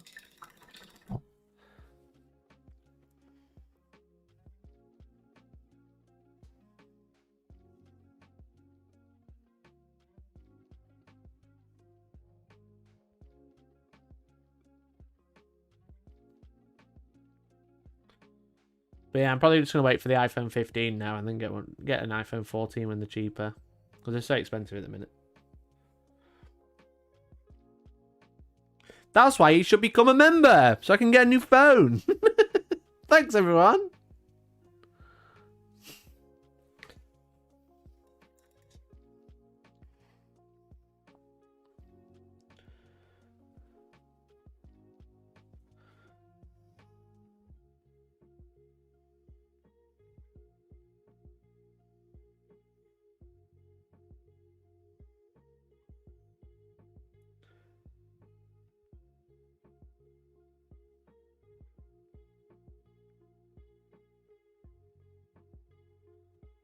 We are already at 10.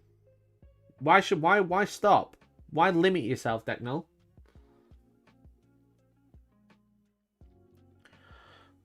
Why stop there? Why not 11? Why not 20?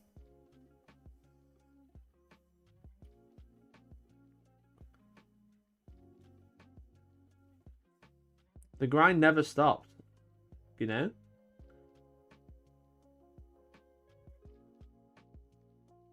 Ten's the minimum. 10, if I don't get 10, I will just come round to your house and just take the money from you. You set the limits. I know. I don't like asking for more than 10 because it's cheeky.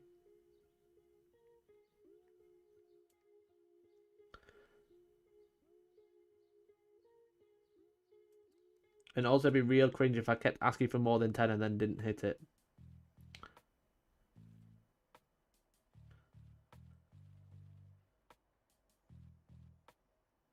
Don't you want me to have a nice phone, Detnol? Why stop at 10? Other YouTubers beg until they get 100. I know, and that's cringe. I don't need more than 10. If people want to be extra generous, then amazing. But 10's like plenty. If other people are asking for more, then they're just, you know.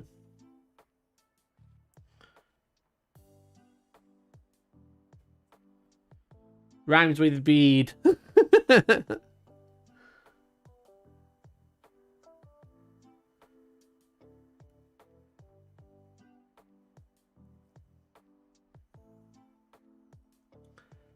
Cringe all the way to the bank. I mean, true. Right, I'm setting the limit to 1,000 per stream. I average 200 viewers, so I should set the limit as 200.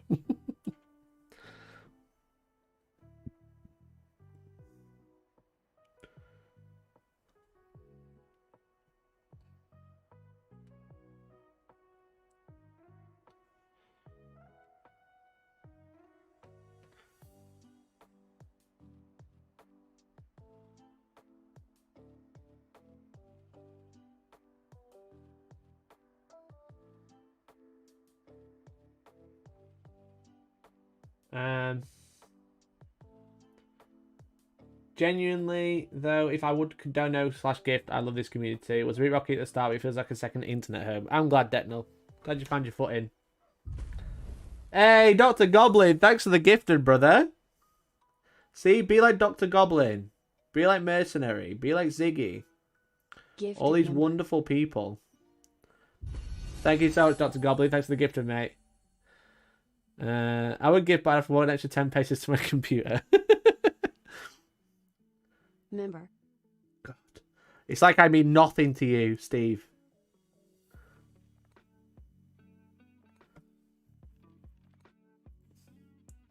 Appreciate it, Dr. Goblin. You're a star, mate.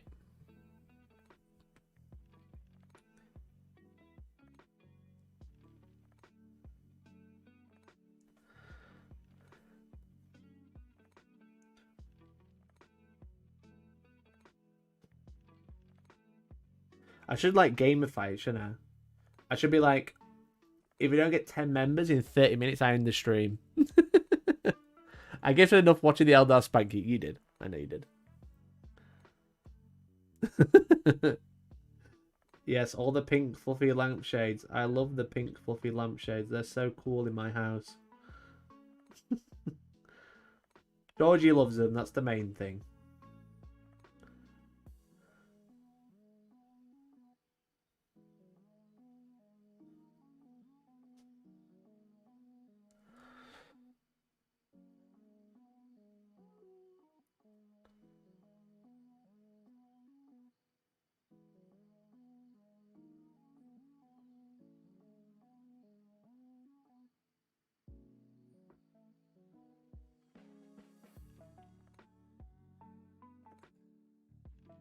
They are in every room, mate. Yeah. Front room, dining room. The fucking bedroom.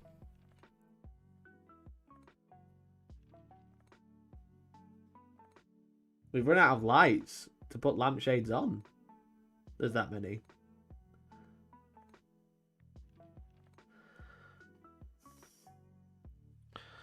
Wednesday streams are a bit more chill. Warcom streams is where the money is. Yeah, I like Wednesdays because it's nice to just like there's not been as much like drama farm recently. Obviously, like there's that this morning, but a lot of it is just like quite literally clickbait. But yeah, Wednesdays are nice and chill because it's just like a chat stream instead. Though I don't think I'll be streaming next Wednesday. I won't lie. It's actually my my full-time anniversary on Monday. I'll have been streaming full-time for 3 years on Monday. And I'll probably be taking Wednesday off.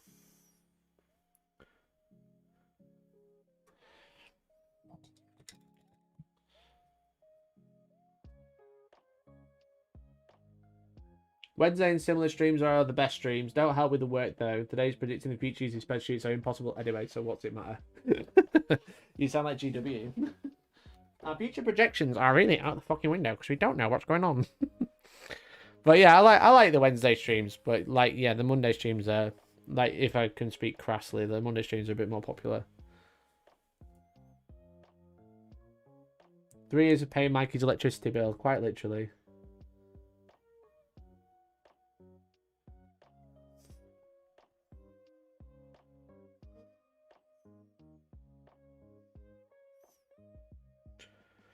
Right, I've painted over a fucking middle bit now by accident. Because I'm a numpty. So I'm going to highlight everything else and then go back in with the blue.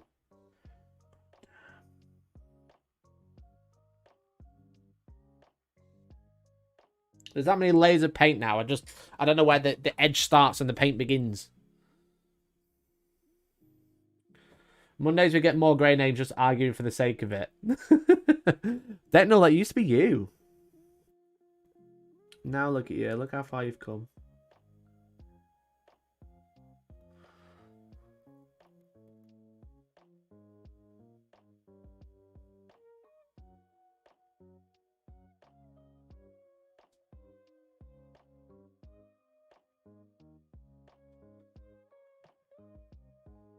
When the chill stream on whilst working painting is great. I'm glad, mate.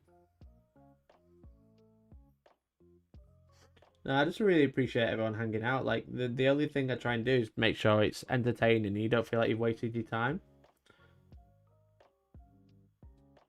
That's my goal with every stream. I just want to make sure you feel like you've enjoyed yourself and not wasted your time hanging out.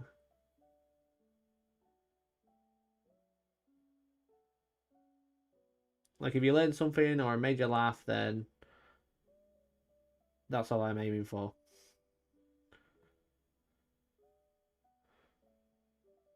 And you get immortalized as content a lot of the time, which is always fun.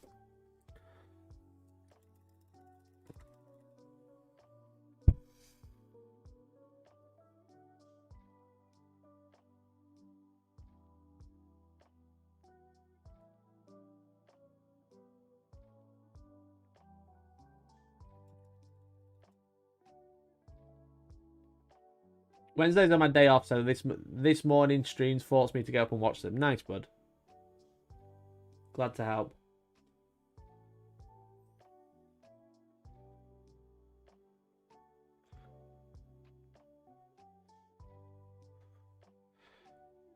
I might be fucking calling her at this point. This is so frustrating.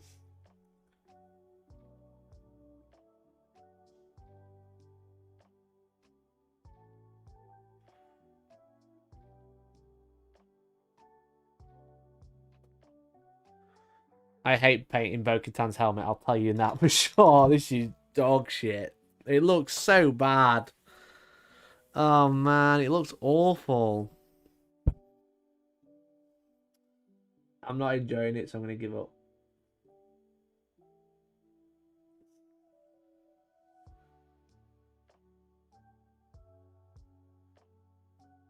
Sometimes, guys, if it's not working, just don't do it anymore.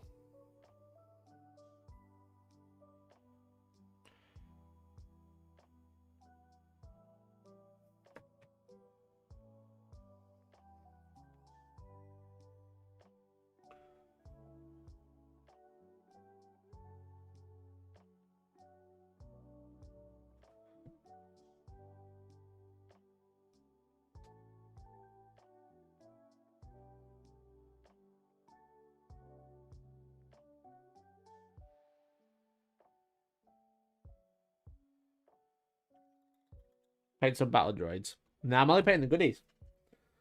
It does look good there. Thank you. I'm just not happy with it. It's just the helmet I don't like. Everything else I think looks great. It's just the helmet I'm not really happy with. But yeah, I've only built the goodies and some of the terrain. I've not actually built any of the enemies in it. Dark side, even.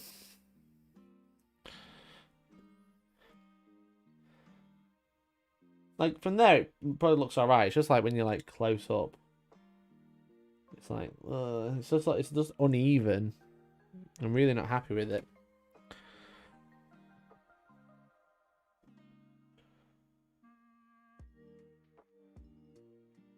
But I think it's because I've painted so many layers in now.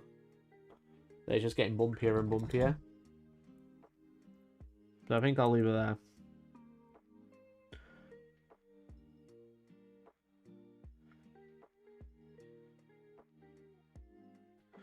And I'm playing a little bit tomorrow again with Josh. We're going to do like another little practice game. Because I'd like to play Shatterpoint on stream. I think it's a really fun game. So I'd like to do like maybe a battle report or a live stream of it. The game mechanics are really interesting because they have like, it's like 3 rounds in one game essentially. And like it has like shifting objectives all the time and it's never the same. There's a lot of variables in the game which make it fun. And it's one of the reasons why I quite like it. He painted the clothes. No, these are the only ones I've painted so far. So he's the one that's basically finished, but the rest of them, you know, I've not really done much with them. So I'm trying to get the Mandos done first. And then I'll probably paint the clones. I'll see it play because I hear a lot about it, but the price is steep. It is quite expensive, a start set, but there's quite a lot in there, you know. Like you look at like Games Workshop starter set, like 120. It's a similar price to that, but like it's a full game rather than like a small version of it. Because obviously, like Games Workshop's latest starter set with it has 2 combat patrols in. Now, yeah, there is less models, granted. But it's a full-size game, and rather than being like a combat patrol version of the game. What's going on here? There we go.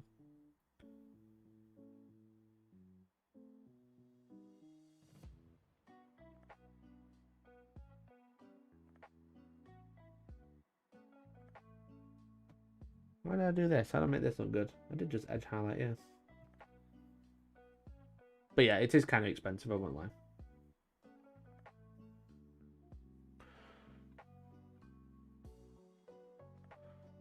That's because it's watery, that's why. I'll try again.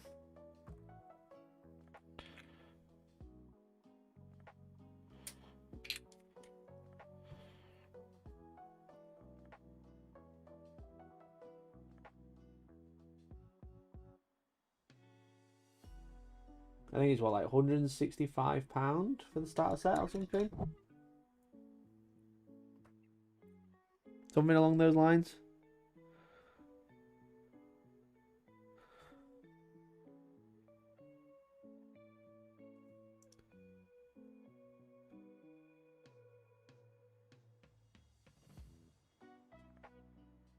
But then you get 2 full armies, which is only about 10 models each, if not less. Well, how much is this? 3, 6, 8 models for the light side, a few more for the dark side. Some terrain, but you get all the dice, you get the rulers and stuff.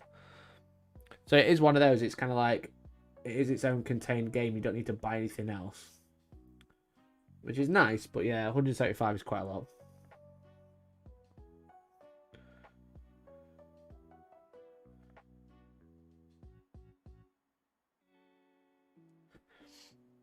I think they're trying to push the price up because they've made a move to like fully hard plastics, whereas before it was kind of like cast, like PVC models.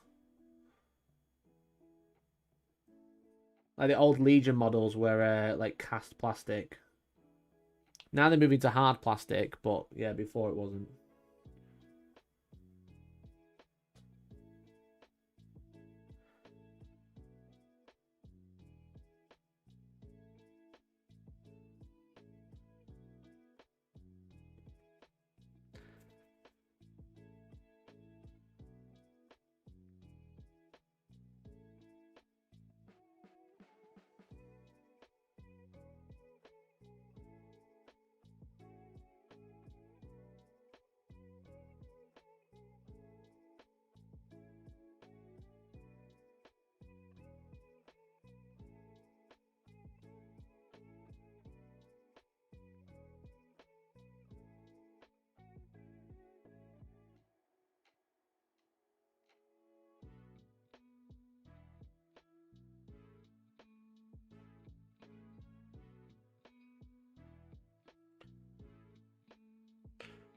If it was like 70 with Obi-Wan 3 clones, more than 3 battle droids.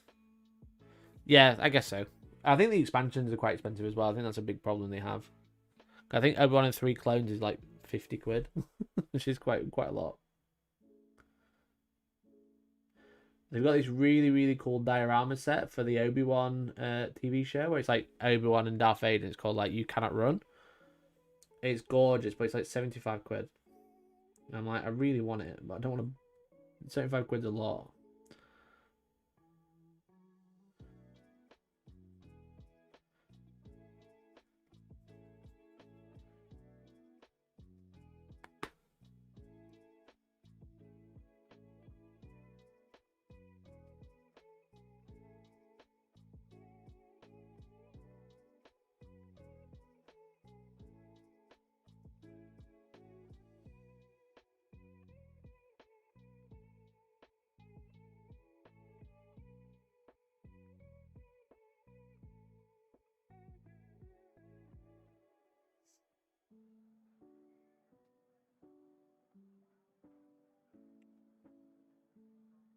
You offer to review it. Yeah, that's why I'm trying to get this video out, mate.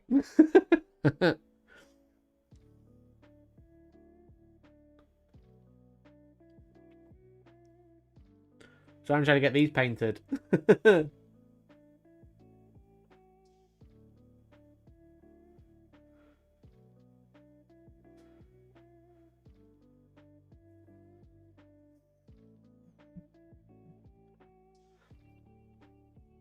Or maybe offer to review it for positively for 1500.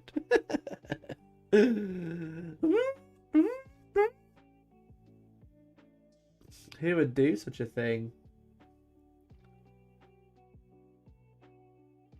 His channel's taken a wild turn since that happened. He's like no one's working on it full time anymore, and all his staff have been sacked essentially. They took such a hit.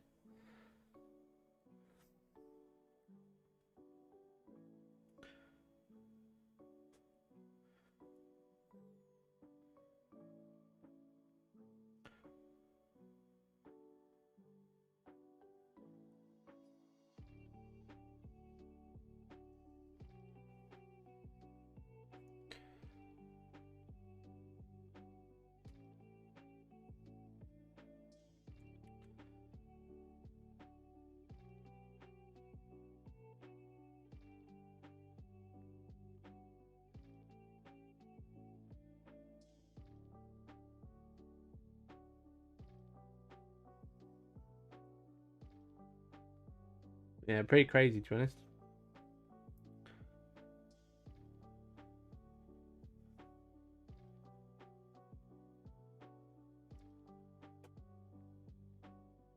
For anyone who doesn't know, the long and short of it is the channel called Quackalope, who was doing a review for a board game, and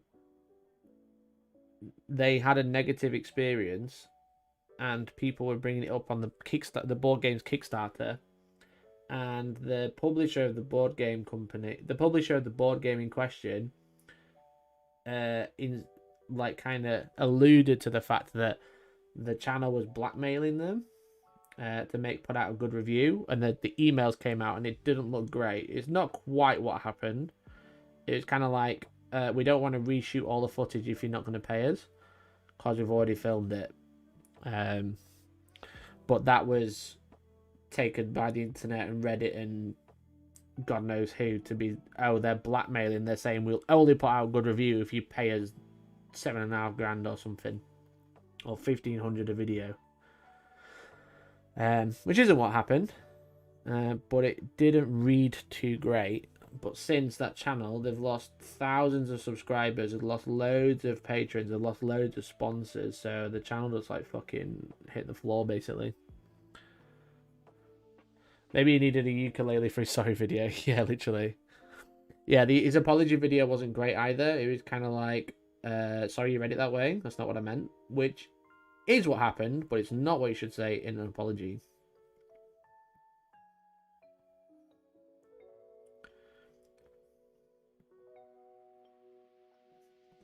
You either don't say anything, or you just say sorry. There's no in between. Even if you've done nothing wrong. Like, if you've done it wrong, you just own up. Like, you should have just owned up saying that the emails weren't very good. But it's not quite what he said. He kind of just basically said, well, all these people who are insulting me and saying I'm blackmailing are wrong. It is not the right vibe. Maybe you need a ukulele. Ukulele does work. Oh, that only works if you're a child groomer, though. I don't think he was being done for being a child groomer, so that probably wouldn't have worked in that instance. Well, my battery's just died, so I think that's probably a good time to stop.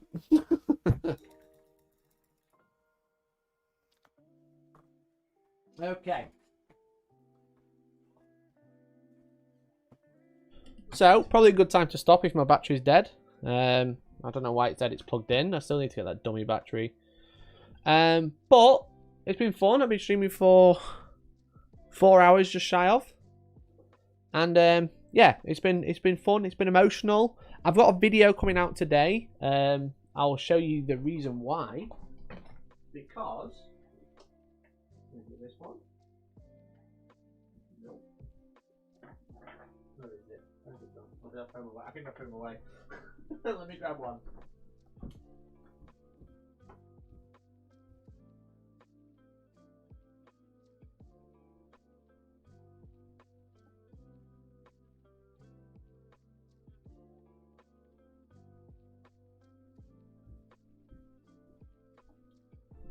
I did some 3D printing.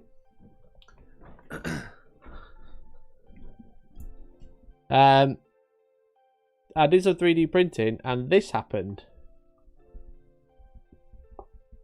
Can you see that? And this happened. So it's a bit of a story time of what happened with my 3D print. But if there's an FAQ today, I'll probably be live again. But I really need to pee and I'm really hungry, so I'm gonna go have some food, considering it's 2 and I'm not eating today. So thank you so much for hanging out. We're gonna go raid Kirioth because Kirioth's streaming all day. So go and say, what shall we say in the chat? Hello, this is a raid. This is a raid. No eating, just streaming. So go say that in Kirioth's chat. I'll be live at 3, if not. If it comes out, I'll be live then. Alright? Thanks for watching. Love you all. Thanks for all the new members. And I'll catch you next time. Bye!